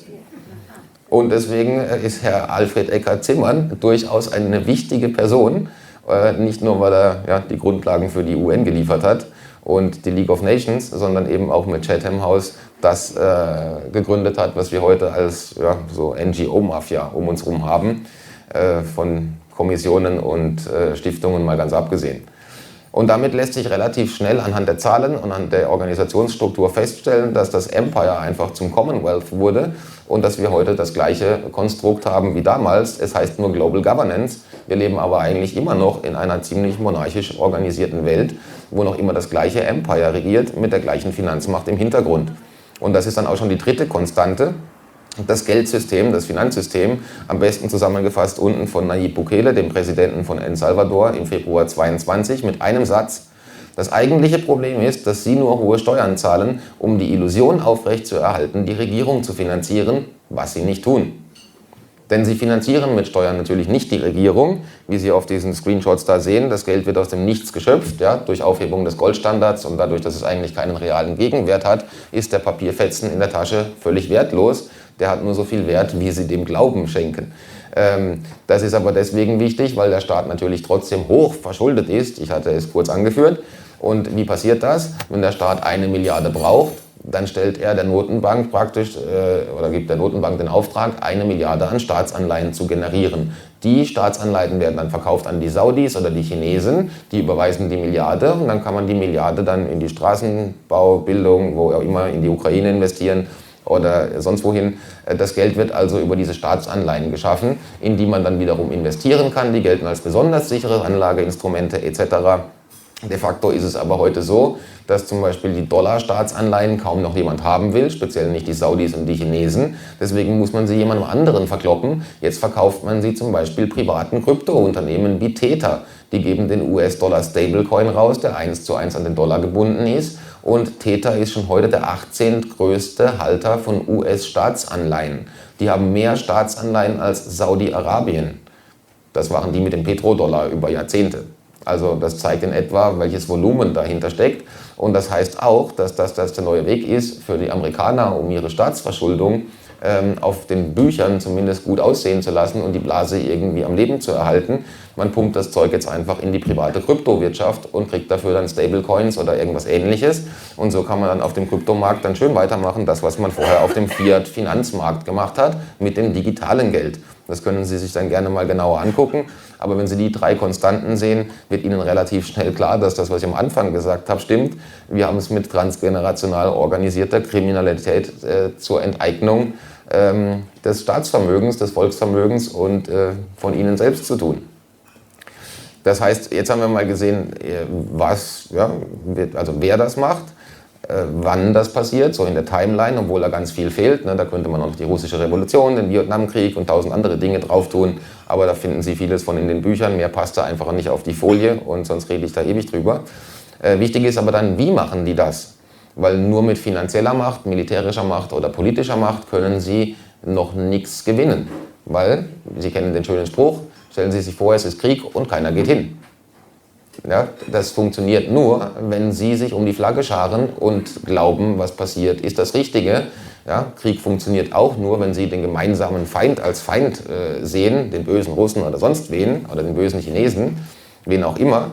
Und das muss man machen über die kulturelle Aneignung bzw. über Kultur. Ja, und da kommt dann wieder die auf der Timeline erwähnte Fabian Society ins Spiel. Da denken dann viele, irgend so ein kleiner Verschwörungsclub von alten Herren. Dem ist nicht so. Das ist das ursprüngliche Logo der Fabian Society und wie Sie vielleicht erkennen können, ist es ein Wolf im Schafspelz. Das ist in gewisser Weise auch programmatisch und wenn Sie dann oben dann noch lesen, ja, das ist auf meiner Webseite auch, wenn das Denken die Sprache korrumpiert, dann korrumpiert die Sprache auch das Denken, laut Herr Orwell. Und dann unten der kleine Screenshot aus der Mainstream-Presse mit der Überschrift 1884, die Fabian Society und die Anfänge der englischen Sozialdemokratie. Das ist deswegen richtig und wichtig, weil diese heutige Form von Sozialdemokratie hätten wir ohne die Fabian Society gar nicht. Denn 1884, wenn Sie mal zurückdenken, da gab es noch nicht so eine super inklusive Gesellschaft und eine Partizipation. Die breite Arbeiterschaft hatte noch keine Vertretung in Parlamenten. Das war da alles noch ein bisschen royaler geregelt. Deswegen 1884 wurde von Anhängern der Eugenik, Sozialhygiene und sozialen Netzwerkanalyse die Fabian Society gegründet, bei der von Beginn an dabei waren die sympathischen Herren Rhodes und Milner, dann auch besagte Margaret Sanger, ja, das war die mit dem Kastrieren und Sterilisieren von Indigenen und die Gründerin der US Eugenics Society, Planned Parenthood und Pro Familia und dann natürlich H.G. Wells oder George Bernard Shaw, den kennt man ja auch als lustigen, progressiven Vordenker. Schauen Sie mal die Videos von Herrn Shaw an auf YouTube, da können Sie sogar Originalvideos finden, wo er dann in 3-4 Minuten erklärt, wie sein Verständnis von Eugenik ist und in einem Satz zusammengefasst ist das, zum Beispiel, dass Sie alle 5 Jahre vor einem Gremium erscheinen sollen, um Ihre Existenz zu rechtfertigen. Ja, wenn Sie da keine gute Rechtfertigung haben, Sie erinnern sich, was Frau Margaret Sanger für Gedanken hat, dann sind Sie raus. Also so sympathisch ist der Herr Shaw gar nicht. Außerdem hat er dann noch das Gründungsdokument der Fabianer geschrieben, oder eines der Gründungsdokumente, das wichtigste, Fabianism and the Empire 1902. Und Bertrand Russell ist genauso einer, der gilt auch immer als Oberpazifist und total sympathischer Vordenker, hat aber ein Buch geschrieben, das heißt Principles of Social Reconstruction 1916. Wenn Sie das mal lesen, da steht schon alles drin, von der Weltwährung, der Weltreligion, ja, der Weltarmee, der Weltregierung, alles zum Zwecke des Weltfriedens. Ganz fantastisch. Auf den letzten 2 Seiten relativiert er das dann so ein bisschen, es sei nur eine utopistische Vision. Wenn Sie aber um sich rumschauen, ist das komischerweise ganz genau das, was heute passiert. In die Richtung gehen wir nämlich. Und wer dann auch noch von Anfang an dabei war, sind so sympathische Leute wie Havelock Ellis, Sexualforscher und Sozialreformer. Die hatten engen Kontakt mit Sigmund Freud oder dem Schweizer Eugeniker Auguste Forel oder auch dem deutschen Eugeniker Magnus Hirschfeld, der ein Sexualforschungsinstitut in Berlin betrieben hat, bis es die Nazis ausgebrannt haben. Und die sind deswegen wichtig, weil das sind die Leute, die die theoretischen Grundlagen dafür gelegt haben in ihren Schriften, dass Kinder auch schon ab dem Jahre 5 ein sexuelles Bedürfnis haben. Ja, wenn Sie die Schriften von den Leuten lesen, dann sehen Sie dann auch, dass es um Onanie bei 5-Jährigen geht und Sie wissen, dass 5-Jährige jetzt nicht unbedingt viel onanieren. Sie können sich also in etwa vorstellen, was da sonst noch in den Büchern steht und was die Herren gemacht haben, um diese Versuche durchzuführen und zu ihren komischen, kruden Thesen zu kommen. Das ist alles etwas unschön. Es ist aber noch unschöner, dass genau diese Schriften heute die Grundlage sind für die UNESCO und deren globale Bildungsinitiative und solche Webseiten und Programme wie Comprehensive Sexuality Education, wo Sie auf der Webseite der UNESCO CSE nachschauen können. Die beziehen sich dann auf die Schriften von Havelock Ellis oder so Leuten wie Hirschfeld. Deswegen sehen Sie dann irgendwo hier in den Schulen plötzlich Lehrmaterialien, die irgendwie an Manga-Pornos erinnern. Und das ist eben kein Zufall. Ne? Da gibt es durchaus Gründe und die sind hier zu suchen und gut dokumentiert. Die Leute haben zum Beispiel dann auch Maynard Keynes, Walter Lippmann, den wichtigsten politischen Kommentator und Journalisten des angehenden 20. Jahrhunderts und Berater von Woodrow Wilson oder Wladimir Nabokov, der Lolita geschrieben hat, inspiriert. Die haben also durchaus kulturellen Impact, wie man das sagt. Das wird immer so als visionär, progressive, viktorianische Vordenker-Elite dargestellt. Das können Sie auch bei Antonio Guterres sehen, der heutige UN-Generaldirektor. Der war früher mal Präsident der Sozialistischen Internationale, die von Karl Marx gegründet wurde. Und das entscheidende Element der Fabianer ist, dass sie die Arbeiterbewegung in England abgeholt haben, dadurch, dass sie 1893 die Labour Party gegründet haben, die Arbeiterpartei. Und dadurch hatten die zum allerersten Mal die breite Mittelschicht oder mittlere Unterschicht zum ersten Mal eine parlamentarische Interessensvertretung und haben sich abgeholt gefühlt. Und Tony Blair und viele andere Premierminister Großbritanniens sind Mitglied der Fabianer. Und es gab teilweise bis zu 80% des britischen Parlaments waren Mitglied der Fabian Society. Also das ist nicht irgendeine kleine Randgruppe und die sind auch nicht von gestern, das ist bis heute so. Die haben auch die London School of Economics gegründet, nach Harvard die Top-2 Elite-Uni der Welt. Das hat also auch durchaus Einfluss auf die Wirtschaftswelt. Und noch als letztes, manche werden, wenn sie sich mit Esoterik ein bisschen beschäftigt haben, den Namen Helena Blavatsky kennen. Das war so eine der Vorreiterinnen, Vordenkerinnen in Sachen Suche nach Yin und Yang und Spiritualität, das Licht und so weiter. Jetzt, also das soll nicht abwertend klingen, das ist alles was Schönes, wenn man das innere Yin und Yang findet, aber nicht, wenn daraus eine Industrie wird. Und Annie Besant, die war mit George Bernard Shaw liiert und Fabianerin der ersten Stunde, hat als offizielle Nachlassverwalterin von Frau Blavatsky deren ganze Dokumente übernommen und daraus ein professionelles Business gemacht, ist dann nach Indien gegangen und war dort so lange, dass ihr Konterfei 1963 dort auf eine Briefmarke gedruckt wurde. Und Sie kennen das von heute, da gehen Sie ins Internet, da finden Sie dann tausende Seiten von Mr. Beamer in Ordnung? Ah, Gott sei Dank. Gut, Hauptsache nicht der Beamer. Da finden Sie dann tausende Seiten über Esoterik und die Suche nach Licht und nach dem Yin und Yang und dass da die große Rettung herkommen wird. Das ist wie gesagt alles schön und gut. Wenn Sie aber so viel nach Licht suchen, dass die Lebensrealität um Sie herum irrelevant wird, dann ist das natürlich auch nicht das Richtige, denn es wird niemand kommen, um Sie zu retten. Ja, die Lösung ist immer nur in einem selbst und der große weiße Reiter ist weder Donald Trump noch sonst irgendjemand und auch kein Licht oder sonst wer wird daherkommen und natürlich ist das dann am Ende kontraproduktiv, wenn daraus eine Industrie wird.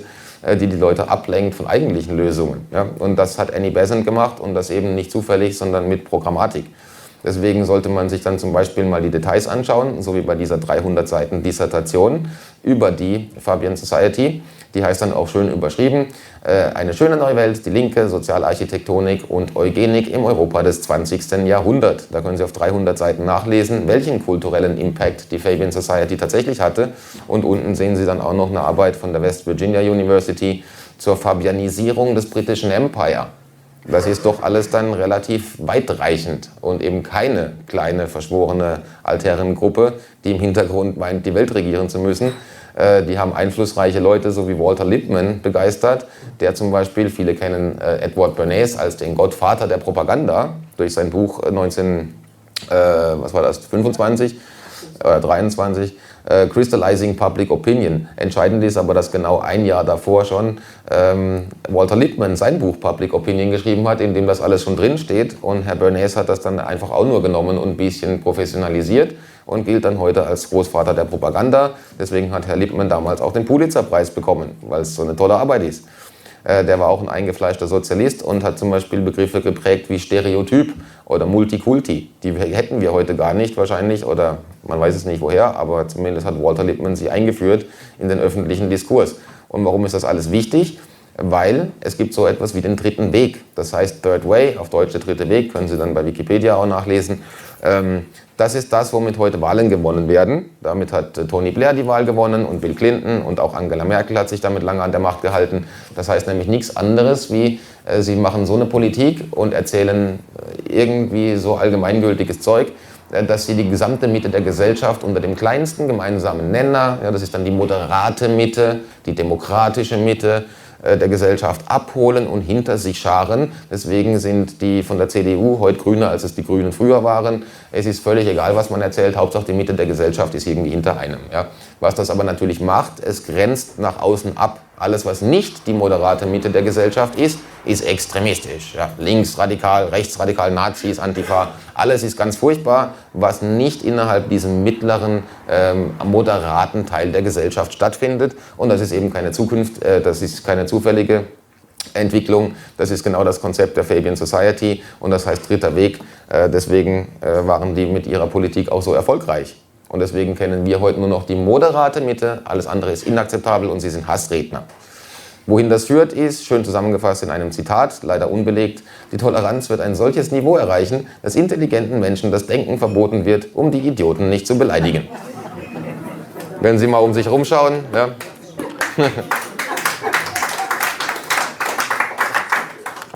Streitkultur gab es mal irgendwann, ja, aber heute nicht mehr. Wenn Sie heute irgendwie was durchsetzen wollen oder diskutieren, dann sind Sie natürlich Hassredner. Deswegen habe ich das vorhin gesagt mit den Energiezertifikaten. Gut, aber da will ich jetzt nicht lange drauf rumreiten. Ich sage nur noch hier noch schnell was zu, ohne das jetzt zu lesen. Aber eigentlich ist das Hauptziel der Fabian Society verdeckter Kulturkampf. Die nehmen ihre Softpower und Einflussmethoden zur Manipulation der Generationen über Counterculture her. Das sieht man gut an den 60ern und der Hippie-Bewegung. Das ist im unteren Satz zusammengefasst. So errangen die 68er den Sieg im bis heute nachhallenden Kulturkampf ihres Jahrzehnts. So entfernte sich Kunst von Kunstfertigkeit, wurde zu Popculture. So wurde Musik zu Lärm, beliebig und wertlos, zur nebenbei gestreamten Single auf dem Smartphone. Das habe ich meiner Mom mal gesagt, die war wie gesagt so, ja, das war schon eher Hippie. Da habe ich ihr mal irgendwann gesagt, ihre Revolution sei zu Hause auf dem Wohnzimmer verreckt, da war sie mir sehr böse. Als ich ihr dann aber erklärt habe, dass ihr bester langhaariger Hippie-Freund von früher jetzt ein Mercedes-Autohaus hat und der andere ist Sozialpädagoge und zahlt alle brav Steuern, mit freier Liebe ist auch nicht so richtig da, konnte nicht so richtig, die Revolution konnte ich nicht so richtig erkennen. Das hat sie dann irgendwann auch eingesehen und dann hat sie den Text da gelesen, Dominanzdialektik, in dem ich nur über die Fabian Society da mal ausführlich berichte. Dann konnte sie das irgendwann auch nachvollziehen und ist mir jetzt Gott sei Dank nicht mehr böse. Aber Sie können dann auch noch nachschauen, was die sonst so getrieben haben. Ich spare jetzt auch da die Details. Ja, da schauen Sie sich mal die Dialektik der Postmoderne an, den Neomarxismus der Frankfurter Schule, die Neue Linke in den 60ern, die kritische Theorie, Kybernetik. Das sind alles Dinge, wo die Fabianer massiven Einfluss drauf genommen haben, wenn sie nicht sogar initial losgetreten haben. Das sieht man besonders gut dann an den Macy-Konferenzen, die zwischen 46 und 53 in Amerika stattfanden. Dort wurden dann Themen wie neuronale Netze, Neuropsychologie, Mustererkennung Gruppendynamik und Kindheitstraumata besprochen. Und zwar nicht, um die Gesellschaft irgendwie gesünder zu machen oder zum Verbessern, sondern zur Manipulation der Masse. Das sehen Sie als Ergebnis dann an der von der Rand Corporation entwickelten Delphi-Methode. Die Delphi-Methode ist eine Moderationstechnik. Da können Sie dann, wenn Sie in einen Bürgerdialog im Rathaus gehen und haben das Gefühl, Sie hätten heftig mitdiskutiert und Ihre Meinung eingebracht, gehen Sie dann nachher trotzdem raus mit genau dem Ergebnis, das die Veranstalter dieser Veranstaltung im Vorfeld festgelegt haben.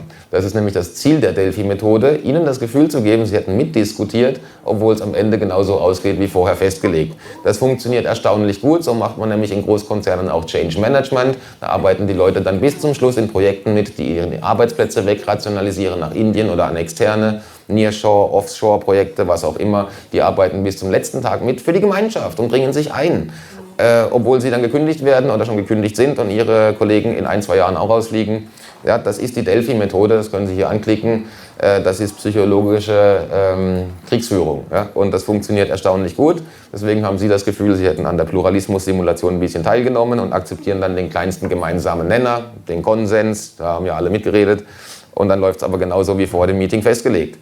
Und genau das ist das Ziel der Fabian Society. Das ist deren Webseite von heute. Können Sie draufklicken, die sind immer noch online, die machen ganz viel.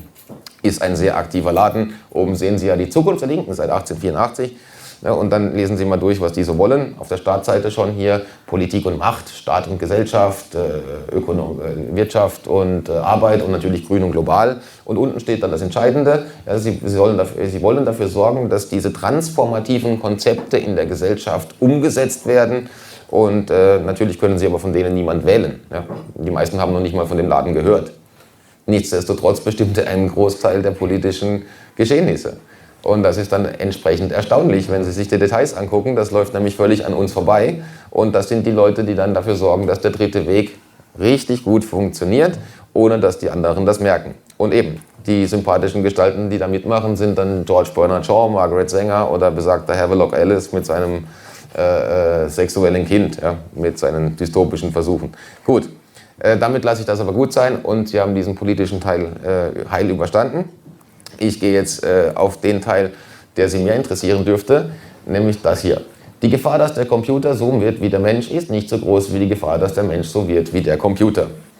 Und wenn Sie jetzt mal durch die Stadt laufen und schauen die Leute an mit ihrem leuchtenden Brett vor dem Kopf, dann sehen Sie auch relativ schnell, dass viele nicht mehr weit vom Computer entfernt sind. In den leeren Blicken sieht man nämlich meistens auch nichts mehr, außer das Handy leuchten. Und das hat Gründe. Wenn man sich da mal zur Kontextualisierung ein paar Zahlen aus meinem Text anguckt, dann gehe ich die hier mal schnell durch. Weit über 70% des Datenverkehrs wird heute automatisch erzeugt. Jetzt sind es wahrscheinlich sogar mehr, weil die KI mehr Raum greift. Sie interagieren also in der Regel nicht mit Personen, ja, sondern mit Bots, Hintergrundjobs, Automatismen und KI. 60% des Internetverkehrs und 55% der Webseitenzugriffe erfolgen heute schon über Smartphones. Wir verlagern also immer mehr vom Desktop-Computer oder vom Laptop auf dieses mobile Teil. 98% dieser Geräte laufen auf Android oder iOS, also Google oder Apple Betriebssystem. Praktisch alle. 6,92 Milliarden Menschen auf der Welt haben ein Smartphone. Das sind 86% der Weltbevölkerung. Und da war ich in Regionen in Afrika, da haben die Leute kaum Wasser zum Trinken, aber ein Smartphone, weil ihnen ein humanistisch angehauchter Großkonzern welche geschenkt hat, wenn sie die richtige App herunterladen. Ja, eine Flasche Wasser hätte mehr gebracht, aber jetzt haben sie ein Smartphone. Der globale Nutzungsdurchschnitt im Alter von 16 bis 64 Jahre liegt derzeit bei 6 Stunden und 58 Minuten pro Tag. Pro Tag. Das ist die komplette Work-Life-Balance von jemandem, der 8 Stunden schläft und 8 Stunden arbeitet. Dann haben Sie noch etwa 1 Stunde übrig für Toilette und Essen. Und die restliche Zeit glotzen Sie in dieses blöde Display. 35% von dieser Zeit verbringen Sie in der Regel auf Social-Media-Portalen und weit über 100 Mal am Tag greift man zu dem Gerät. Und wenn Sie dann mal schnell bei irgendeiner Suchmaschine gucken, nach Zivilisationskrankheiten und Handy oder Smartphone, dann sehen Sie gleich schöne Abkürzungen, ja, 9 bis 10 an der Zahl, PVS, FOMO, PTSS und so weiter. Da steht dann FOMO zum Beispiel für Fear of Missing Out, die Angst, etwas zu verpassen. Zu wenig Info und Bilder vom Nachbarn beim Essen. Und dann PTSS, Post-Text-Stress-Syndrom. Da haben Sie dann Stress, nachdem Sie Textnachrichten bekommen. Und zwar nicht, weil Sie eine bekommen von dem Typ, den Sie hassen, sondern weil Sie so viele Textnachrichten bekommen, dass Sie gar nicht mehr mit dem Antworten hinterherkommen. Und deswegen beantworten Sie die auch möglichst schnell, weil sonst werden es immer mehr. Und dann wird das immer mehr und Sie können es noch schlechter beantworten. Deswegen haben Sie ein Post-Text-Stress-Syndrom. Schön ist auch MATES. Das ist Mobility and Internet Deficiency Syndrome. Zu wenig Scrollen, zu wenig Internet, zu wenig mobiles Internet. Das sind pathologisch anerkannte Krankheitsbilder, da können Sie sich krank schreiben lassen. Ja, das zeigt dann viel über die Evolution unserer Spezies. Auch der nächste Punkt, Gehirnkapazität. Seit 2007, damals war die auf 16 bis 18 Sekunden, je nach Wissenschaftler und Studie. Heute liegt die messbar noch bei 11 bis 11 Sekunden.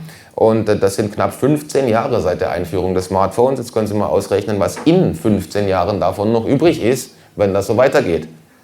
Das tendiert dann gegen 0. Wir werden also tatsächlich dümmer, wir degenerieren, weil wir auslagern. Werbeanbieter sammeln heute schon pro Nutzer und das bis zum 16. oder 14. Lebensjahr, je nach Firma, 72 Millionen Datenpunkte pro Person. Zum Vergleich, Facebook hat 52.000 pro Profil und die CIA, glaube ich, so 2.500 oder 5.200. Also ein Witz, ja, im Vergleich zu dem, was Big Tech hat oder die Werbefirmen oder die Datencrawler. Und richtig interessant wird es dann bei autonomem Client-Side-Scanning. Das mag der eine oder andere mal gehört haben, weil das Apple mal angekündigt hatte vor ein paar Jahren. Da wollte man nämlich auf ihrem iPhone alle Fotos scannen, um den Handel mit pädophilem Material zu unterbinden. Also man wollte alle ihre Fotos scannen nach Kindergesichtern und nackter Haut. Stellt sich schon mal die Frage, wer so dumm ist, wenn er pädophil ist, ja, das mit dem eigenen iPhone zu fotografieren. Aber der Shitstorm war relativ groß, das kam nicht sehr gut an natürlich, wegen Datenschutz etc. Dann hat Apple angekündigt, das Projekt zurückzunehmen. Sie machen kein autonomes Client-Side-Scanning. Das Dumme ist aber, die Software ist auf dem iPhone draufgeblieben und sie haben die heute noch. Deswegen werden die Fotos eben trotzdem gescannt. Die werden aber jetzt eben nicht mehr nach den Merkmalen gescannt und übertragen. Man versieht sie heute mit sogenannten Neural Hashes. Das sind eigentlich sowas wie Zahlencodes pro Bild. Das heißt, dann jedes Ihrer Fotos wird mit einem Zahlencode versehen. Und wenn ich die richtige Software habe, dann habe ich den Zahlencode und kann Ihr Bild einfach rekonstruieren. Das Gute ist, es hat nicht 5 Megabyte, sondern ein paar Bit. Das heißt, ich kann mir das auch schnell schicken und muss mir nicht die ganzen Daten saugen. Und wenn Sie dann noch Ihr Face-ID benutzen, wo Sie sich dauernd biometrisch identifizieren oder Ihren Fingerabdruck, dann haben Sie schön Ihre ganzen privaten Fotos, Ihre biometrischen Daten permanent abgegeben. Und dazu gibt es dann auch noch Keylogging. Keylogging ist, dass alles, was Sie in die Tastatur des Smartphones eintippen, gespeichert wird in einem ebenso besagten Textfile. Deswegen, wenn Sie einen Schritt weiter denken, können Sie Ihre Threema, Signal, Telegram, Messenger, können Sie alle in die Tonne kloppen, weil die sind nicht so blöd, dass Sie noch auf den Server gehen und sich die Nachrichten da holen und dann entschlüsseln müssen. Die speichern das einfach, während Sie es eintippen in einem Textfile und schicken es dann nachts an die Cloud. Also die sicheren Messenger bringen Ihnen gar nichts, solange Sie eins, wie die 98% der Bevölkerung, Android- oder iOS-Gerät von den Big Tech-Anbietern haben. Da bringen Ihnen alle die sicheren Messenger und Proton Mail nichts, null. Das ist völlig obsolet und hat 0 Effekte. Das wird vorher gespeichert. Genauso läuft es mit dem Audio-Recording. Das Gerät kann ja, wenn Sie hier Hallo Siri sagen oder so, geht das an. Das ist deswegen so, weil es die ganze Zeit zuhört. Wenn Sie heute den ganzen Tag über Katzenfutter reden, ja, das wissen die meisten, haben irgend so eine Vermutung, dann kriegen Sie morgen ständig Werbung für Katzenfutter auf allen Social-Media-Portalen angezeigt. Und das räumt Apple ein. Sie können in meinen Artikel gehen und den Link anklicken. Das ist der Leiteffekt dieser Überwachung, ist, dass Sie maßgeschneiderte Werbung angeboten kriegen. Das wäre ja nur das eine. Dummerweise wird aber auch alles gespeichert, was Sie im Umfeld von dem Gerät sprechen und auch was alle anderen Bekannten. Also wo immer das Ding ist, es hört permanent zu und zeichnet alles auf in einem Textfile und dann geht das nach verschiedenen Begriffen durch. Ja, wenn Sie da jetzt jeden Tag irgendwie Sprengsatz sagen, dann wird sich auch mal nach dem 10. Mal jemand das genauer angucken oder eine AI, dann landen Sie da auf irgendwelchen Red- oder Blacklisten. Ansonsten ist das natürlich dann an sich schon bedenklich, weil das Ding immer zuhört. Also Sie werden permanent überwacht. Und das, was manche Leute auch nicht glauben, das Ding macht wirklich auch jede Sekunde praktisch ein Infrarotfoto. Das können Sie mit einer Infrarotkamera selbst zu Hause testen. Das braucht es nämlich, laut Apple, für aufmerksamkeitssensible Funktionen. Das Gerät kann ja, wenn Sie da auf so einem Smartphone mit den Pupillen hoch und runter gucken, auf so einem moderneren Gerät, dann können Sie damit die Webseite scrollen. Ja? Oder Sie können es im ausgeschalteten Displayzustand hier hinlegen und wenn Sie dann drauf gucken, geht das Display an. Das ist eine aufmerksamkeitssensible Funktion und das geht nur deswegen, weil die Kamera permanent aktiv ist und man es permanent Infrarotbilder macht, hinten und vorne. Das können Sie auch nicht abschalten, deswegen überwacht sie das Gerät 24 Stunden permanent. Sie können nichts dagegen tun, alles wird aufgezeichnet und landet in sogenannten Textfiles. Die haben nämlich wenig Daten, also Volumen. Und das Ganze ist dann, ja, das ist nur die Oberfläche. Richtig schlimm wird es dann bei Bluetooth. Und zwar bei Bluetooth Low Energy. Das ist nicht das Bluetooth, was Sie da ausschalten können. Das ist das Bluetooth, was im Hintergrund läuft und was Sie nicht ausschalten können. Das ist nämlich die Datengrundlage für das Contact Tracing, zum Beispiel in der EU und der Covid-Warn-App, die es hier gab in Deutschland. Die liest nämlich diese BLE-Schnittstelle aus. Was das iPhone macht, ist nämlich, und das Android auch, Sie laufen durch die Stadt und das Gerät erkennt jedes andere iPhone und kommuniziert mit ihm. Das heißt, die machen Kontakt, sagen Hallo, tauschen die E-Mail-Nummern oder so die IP-Adressen aus und bilden so ein schönes Netzwerk von allen iPhones, die sie in der Stadt getroffen haben. Und wenn sie dann ein iPhone hatten, während der Corona-Phase konnten sie ja ohne die Covid-Warn-App praktisch das Contact Tracing anmachen und dann bekamen sie am Abend eine Meldung, oh, sie haben 2 Leute mit einem positiven Covid-Test getroffen, obwohl sie gar nicht die App drauf haben. Wenn die drauf hatten, sagt ihnen das ihr iPhone trotzdem, weil es mit den Handys automatisch kommuniziert, auch wenn sie es ausgeschaltet hatten im Flugmodus. Das BLE läuft trotzdem und wird sie abends trotzdem warnen, dass sie die 2 Leute mit dem positiven Test getroffen haben. Das ist diese BLE-Schnittstelle und an genau dieser BLE-Schnittstelle hat die deutsche Covid-Warn-App angedockt und hat die Daten ausgelesen, auf die Sie keinen Zugriff haben, die Sie auch nicht sehen können, weil das im Hintergrund läuft. Das ist eine permanente Dauerüberwachung und es baut ein wunderbares Netzwerk. Deswegen, wir kommen dann nachher noch auf Alternativen, die übergehe ich jetzt mal schnell im Interesse der Zeit. Deswegen gibt es dann auch bei der BBC dann die Meldung, dass da eben das iPhone Contact Tracing konnte ohne die Covid-App, weil das eben Mesh-Netzwerke baut im Hintergrund und das macht das eben zur Verdeutlichung, wenn Sie zum Beispiel zu Hause WLAN anhaben für Ihr Handy oder für den Laptop, dann kann man vor Ihr Haus fahren und kann so ein schönes 3D-Bild von Ihnen erstellen, denn das WLAN erlaubt von außen einen Blick ins Haus. Solange da ein Balken WLAN draußen ankommt, kann man dann mit dem Ü-Wagen vorfahren. Also es ist nicht der Übertragungswagen, sondern der Überwachungswagen. Da hat man dann so ein Laptop und eine ganz kleine Antenne. Und dann kann man, wenn man ihr WLAN-Signal geortet hat, einfach alle biologischen Organismen im Haus in 3D darstellen. Sie, Ihren Hund und mittlerweile auch Ihre Pflanzen und andere Objekte. Das geht jetzt auch in Farbe. Das heißt, man braucht gar nicht mehr bei Ihnen einbrechen und eine Kamera installieren, um Sie zu überwachen. Man kann einfach von außen am Haus gucken, wenn Sie das WLAN anhaben. Und wenn Sie denken, Ihr Handy überwacht Sie über den Funkmast des Telekom-Netzes oder so, ist das auch falsch. Wo Sie mittlerweile überwacht werden, ist, was viel engmaschiger und genauer ist, wenn Sie durch die Stadt laufen, werden Sie von jedem WLAN-Netz angepinkt. Wenn Sie das Ding mal anmachen und suchen mal nach WLAN-Netzen, finden Sie in jeder Stadt permanent irgendwelche 500 bis 500 Netze. Und da meldet sich Ihr Handy jedes Mal, sagt Hallo, speichert die Daten und so haben Sie eine schöne Route durch die Stadt kartografiert. Und das ist dann das sogenannte Mesh-Netzwerk. Da sind Sie dann unten so ein Schema. Da ist dann jedes Ihrer Handys eine Node, also ein Knotenpunkt im System und unterhält sich mit den anderen Systemen. Und da gab es vor einer Weile diese etwas reißerische Headline, Skynet, das kennen manche aus Terminator, die Macht der Maschinen, wenn die untereinander kommunizieren und den Menschen unterdrücken. Und das ist tatsächlich bedenklich, weil das, was ich gerade erklärt habe, ging bisher nur im Ökosystem von Apple. Also das konnten eigentlich nur iPhones miteinander tun. Technisch ging es schon lange, dass es beide konnten, aber es war nicht eingeschaltet. Jetzt ist es seit ein paar Monaten so, dass Android und Apple-Telefone miteinander kommunizieren und das Netzwerk entsprechend erweitern. Das heißt, jetzt sind die 98% der Bevölkerung, die eins der beiden Betriebssysteme haben, komplett kartografiert. Und zwar 24 Stunden am Tag, ohne dass sie das abschalten können. Und dann werden da Daten gesammelt vom Handy, Luftfeuchtigkeit, Temperatur, Infrarotdaten, Fotos und so, CO2-Gehalt, das kann das nämlich alles messen, wird auf dem Chip gespeichert, in diesem Netzwerk gesammelt und verteilt, kommuniziert und geht dann einmal, wenn einer Netz hat, das ist das Gute am Mesh-Netzwerk, da reicht es, wenn von 100 Handys eines Netz hat, schickt das dann die Daten über WLAN oder das Funknetzwerk an die Cloud. Das ist also eine permanente Dauerüberwachung, der man überhaupt nicht entkommen kann, solange man eins von diesen Geräten hat. Und wie das dann genau funktioniert oder was der Zweck ist, das sehen Sie auf der Webseite von der NATO. Das ist das NATO Innovation Hub, da können Sie draufgehen. Das innovative NATO-Hub spricht dann in schönen Papieren wie hier von kognitiver Kriegsführung, eben das, was Jonas Tögel auch vorträgt. Da geht es dann um Propaganda auf der einen Seite, das sind dann da Nudging, man will sie in irgendwelche Richtungen manipulieren. Das ist aber nur die oberflächliche Variante. Denn wie Sie an dem Bild da erkennen können, was einen Soldaten darstellen soll, will man nicht einfach nur Ihre Gedanken manipulieren, man will mit der Technologie in Ihren Kopf. Und wie das funktioniert, erkennen Sie an einem einfachen Selbstversuch.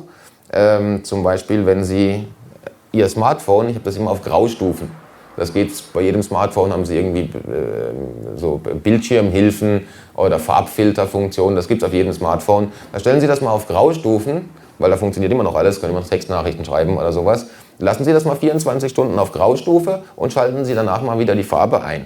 Da merken Sie erst, was Sie für einen Augenkrebs kriegen und was das mit Ihrem Gehirn macht. Die Farben sind nämlich nicht zufällig so gewählt, die sind invasiv. Und diese roten Punkte, die Sie dauernd sehen für irgendwelche Apps, Updates und sonst was, da ist jeder rote Punkt jedes Mal ein Dopaminshot im Kopf.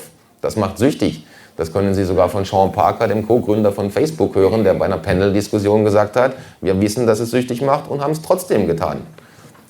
Das ist eine Waffe, das ist nicht einfach bequem und das sind auch keine Apps und Nachrichten. Schalten Sie die roten Punkte aus. Ich habe die nur noch bei einem oder zwei von den Software-Dingern an.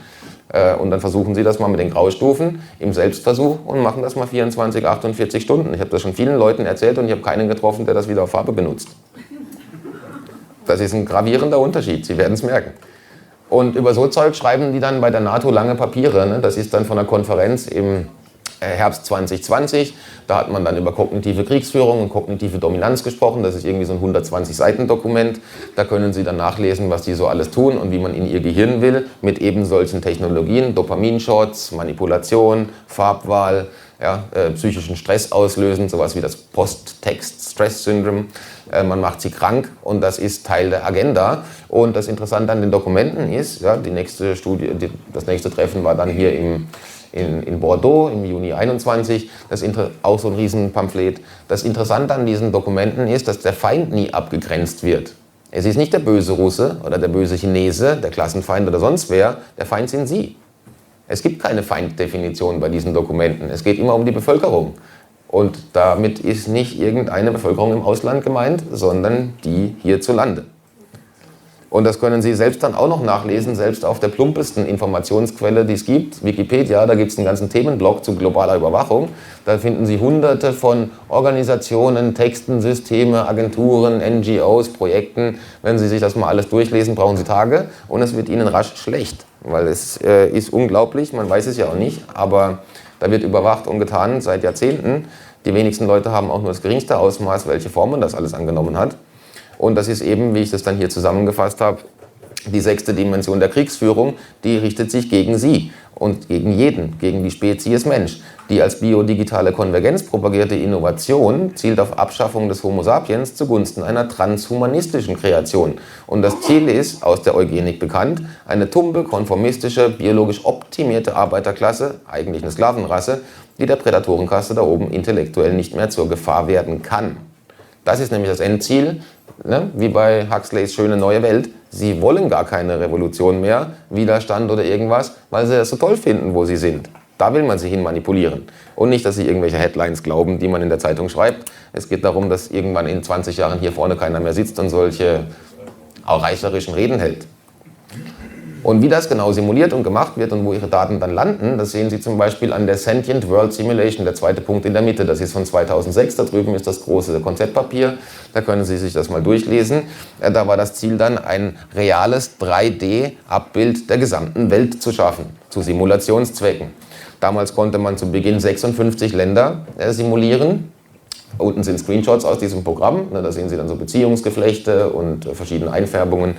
Und was man damit tun konnte, ist Naturkatastrophen prognostizieren, ja, oder Bevölkerungswanderungen, Migrationsbewegungen. Man konnte aber auch Pandemieverhalten oder ähnliches oder Entwicklungen simulieren, natürlich auch den Klimawandel oder irgendwas Ähnliches. Das Interessante ist aber, dass das Ding nicht nur Daten enthält über die Umwelt oder die Wirtschaft, sondern alle Daten von jedem von Ihnen. Jeder, der in Amerika eine Sozialversicherungsnummer hat, hat einen Avatar in diesem System und auch jeder Mensch sonst auf dem Planeten hat einen Avatar in diesem System, sobald er offiziell registriert ist. Und hinter diesem Avatar befindet sich alles an Daten, was zu Ihnen irgendwo existent ist.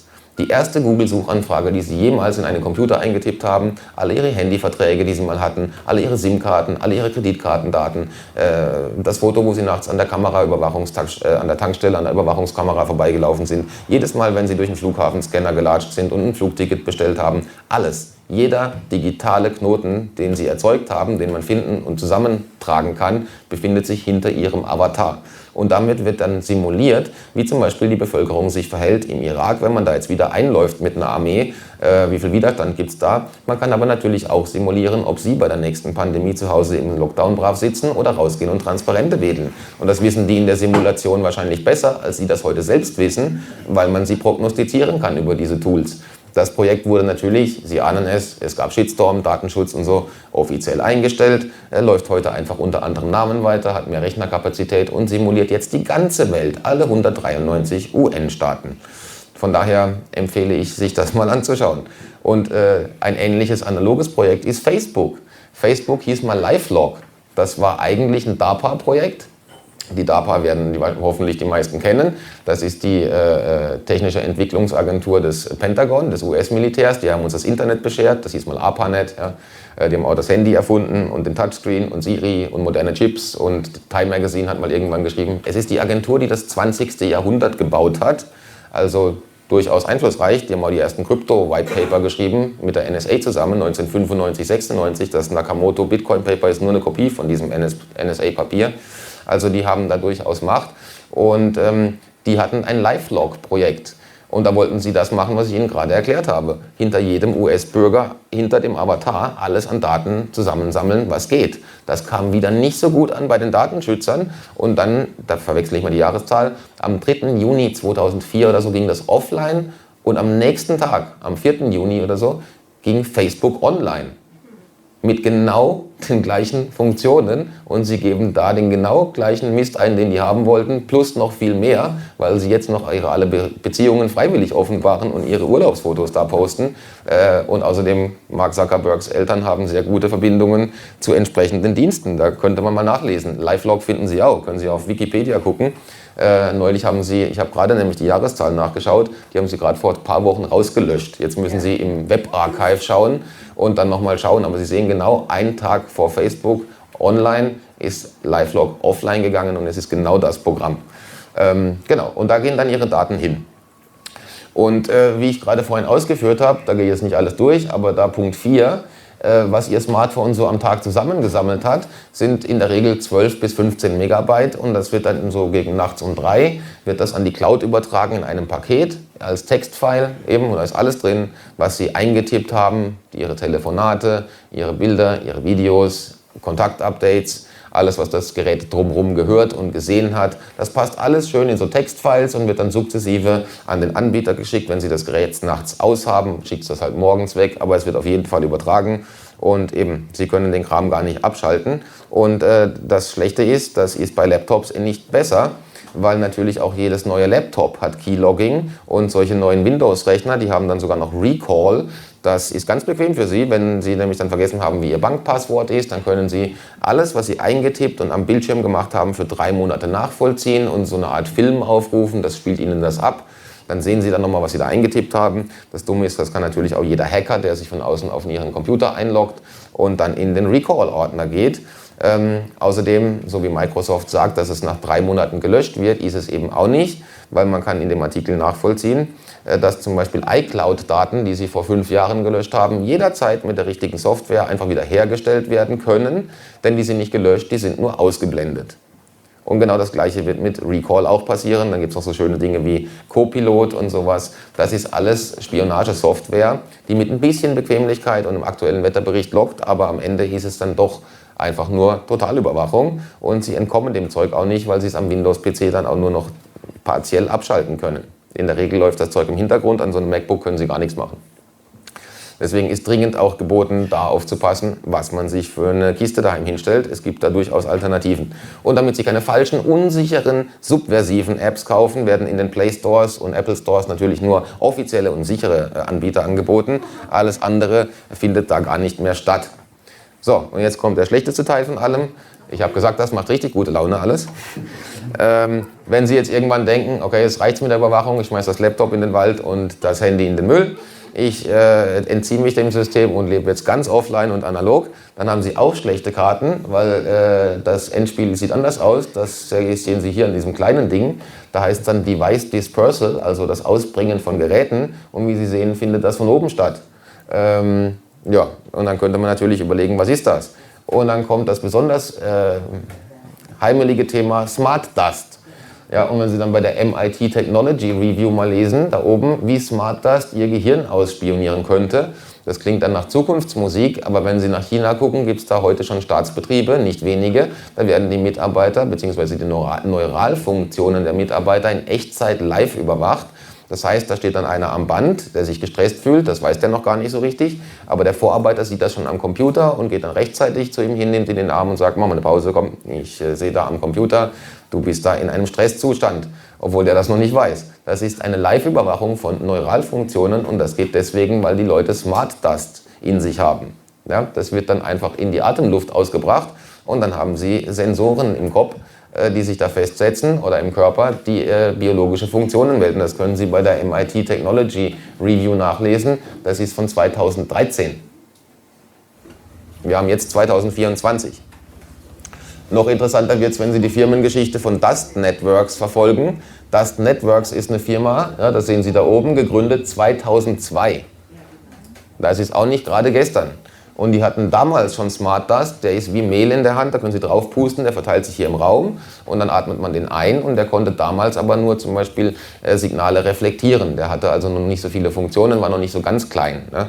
Also heute kann das Zeug aber natürlich was anderes. Es kann nämlich mittlerweile Signale empfangen, verarbeiten und dann auch Befehle ausführen. Und dadurch, dass es mit Bewegungsenergie am Laufen gehalten wird, ist der Akku auch nie leer, sozusagen. Ja, ich verkürze das alles ein bisschen, damit es auch einfach verständlich ist für Nicht-Techniker. Dieses Smart Dust von 2002 wurde dann von Linear Solutions übernommen bzw. eingegliedert. Und heute existiert die Firma immer noch und macht solche schönen Produkte wie Neuroswarm 3, injizierbare Nanosensoren, die das Gehirn ausspionieren können. Die können natürlich aber auch andere Dinge. Und das sehen Sie dann bei noch neueren Produkten. Oben, das ist das, wie man sich das vorstellt, ne? So ein Nanobot oder sowas. Und sowas wurde dann auch früher eingesetzt dann für Nanodiagnostik in der Mikrobiologie und beim Zahnarzt oder was auch immer. Wenn Sie dann mal bei Nature dann lesen über injizierbare Mesh-Netzwerke für Neuralaufnahmen, ja, das sehen Sie auch, das ist von 2015, wenn ich das von hier richtig sehe. Das ist also alles nicht so wirklich neu. Das da sind aber dann neuere Produkte und da sehen Sie dann so sympathische Namen wie DNA 4.0, Nano-BioQuant, Nano-Cell, Nano-Inhale. Ja? Und dann gucken Sie mal nach Indien, da wurde vor ein paar Monaten die erste Covid-19-Inhalationsimpfung zugelassen für den Markt, den Endabnehmer. Und in Großbritannien steht das Produkt gerade vor der Marktzulassung in den nächsten Monaten oder so. Das ist also auch nicht irgendwie Zukunftsmusik. Das Zeug können Sie als Pharmakonzern alles heute schon bestellen und einsetzen. Das hat einfach nur verschiedene Funktionen. Und so ein Smart Dust können Sie entweder auf den Boden pinseln, an die Wand oder auch in die Luft ausbringen, in geschlossenen Räumen von Halbleiterfabriken. Dann weiß nämlich zum Beispiel in der Halbleiterfabrik automatisch der Computer, wo der Mitarbeiter ist, weil wenn der Mitarbeiter durchläuft, verdrängt er den intelligenten Staub und das meldet dann, die Halle ist der Computer, jemand an den Computer, nämlich dieser Smart Dust. Das ist ein Mesh-Netzwerk, das permanent um einen herum existiert und in dem man dann Energie bzw. Raum verdrängt und das wird registriert. Das ist also technisch alles schon möglich und tatsächlich einsetzbar und solche Dinge will man dann später benutzen. Ja, das war der Werbeslogan von dieser Firma, von Dust Networks, war, Sie sind die Grundlage für die Smart City von morgen. Und wenn Sie dann angucken, wie so eine Smart City heute laut der deutschen Präsidentschaft damals vom EU-Council aussieht, ne, da ist dann alles vernetzt, ja, Smartphone, Meter, Watch, Car, Home, Dump You, weil am Ende sind Sie der Gelackmeierte. Sie sind nämlich in der Stadt kein Individuum mehr, sondern ein Produkt, das Daten liefert und Neuralfunktionen kommuniziert, von denen Sie gar nicht wollten, dass sie kommuniziert werden. Und in dieser Smart City der Zukunft, sehen Sie ja jetzt auch schon überall um sich rum, stehen dann auch die Handymasten sehr viel enger beisammen. Das sind nämlich dann 5G-Masten, die müssen jetzt alle paar Häuserblöcke stehen oder auf Dächern versteckt werden, unter artifiziellen Schornsteinen etc., weil es nicht so gut ankommt und man nicht so viele klagen will. Aber diese 5G-Masten braucht niemand für schnelles Internet am Handy. Das geht nämlich mit 4G und 3G auch schon bestens. 5G ist wiederum von der DARPA und Militärtechnologie. Das ist auf einer niedrigen Frequenz, hat nicht so eine starke Reichweite, dafür ist es schneller. Aber natürlich kann ich, wenn ich diese Masten enger zusammenstelle, über diese Masten auch Felder erzeugen, nämlich Magnet- oder Radiowellenfelder. Und da könnten Sie sich mal informieren, was Optogenetik, Radiogenetik und Magnetogenetik ist. Da kann man nämlich dann durch von außen, also Optolicht, ne, Radiowellen und Magnetsignale, also Magnetfelder, Da können Sie von außen in biologische Organismen, die einen Neuroswarm 3 injiziert bekommen haben, können Sie von außen durch Licht, Radiowellen oder Magnetwellen Signale induzieren. Und dann gibt es eine schöne Studie von der Harvard University. Da haben die das mit Mäusen gemacht. Die haben dann so einen Neuroswarm 3 injiziert bekommen. Und durch außen von Licht- und Radiowelleneinfluss kann man der Maus im Hirn ein Hungergefühl induzieren. Und die Maus hat dann Hunger und dann frisst sie so lange, bis sie verreckt. Weil das ein intrinsisches Hungergefühl ist. Und das Völlegefühl stoppt sie nicht und kann sie nicht aufhalten. Sie frisst, solange das Signal von außen kommt. Den Versuch gibt's. Ja? Und das ist auch keine Zukunftsmusik, der ist auch schon ein paar Jahre her. Und dass das alles kein Käse ist, das sehen Sie da oben an der National Library of Medicine, die auch schon von mukonasaler Vaccine Delivery spricht und so. Das ist der Weg der Zukunft, wenn Sie denken, Sie entziehen sich dem ganzen Mist. Am Ende wird das nämlich, wenn Sie wollen, auch einfach über die Klimaanlage ausgebracht oder von Verkehrsflugzeugen, über Manteltriebwerke, was auch immer. Das Zeug ist im Prinzip relativ unkaputtbar. Je nach Produkt ist das hitze- und kälteresistent, kann nicht verkocht und nicht vernichtet werden. Wenn der Smart das erstmal da ist, ist er da. Und das ist dann auch etwas, wogegen man eigentlich nichts mehr tun kann, weil man sich dem auch eigentlich nicht mehr entziehen kann. Ne? Da können Sie sonst nur noch die ganze Zeit mit einer militärischen Atemmaske rumrennen. Das Dumme ist aber, dass die Leute da keine Probleme mit haben, denn wenn Sie die Bücher lesen von einem Ray Kurzweil, der war mal Google-Entwicklungschef und berät heute die US-Regierung in Sachen digitaler Transformation, dann geht es da immer darum, wie man das Gehirn schafft. Deswegen gibt es hunderte von großen Gehirnprojekten, da wird dann kartografiert und nachgebaut und simuliert. Ja, und dann spricht man über die Singularität, eben die Verschmelzung von Mensch und Maschine und die molekulare Vision des Lebens. Schon damals, 93, glaube ich, ist das Buch von der Rockefeller Foundation und der Caltech University.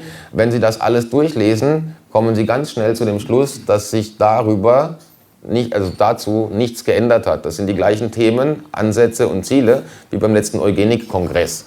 Irgendwann, 1903 oder 1897 in Basel war der. Das ist alles der gleiche Käse, nur mit neuen Begriffen und besserer Technologie. Am Ende geht es aber dahin. Das ist nämlich das Endgame, wenn praktisch das Gefängnis, das Sie sich selbst bauen, nicht so richtig funktioniert, dann gibt es eben vielleicht doch noch ein Gefängnis, was die von oben oder außen bauen können. Und ich meine, das da ist ein Kurzfilm, den kennt der eine oder andere schon, der ging öfter mal auf Social Media rum.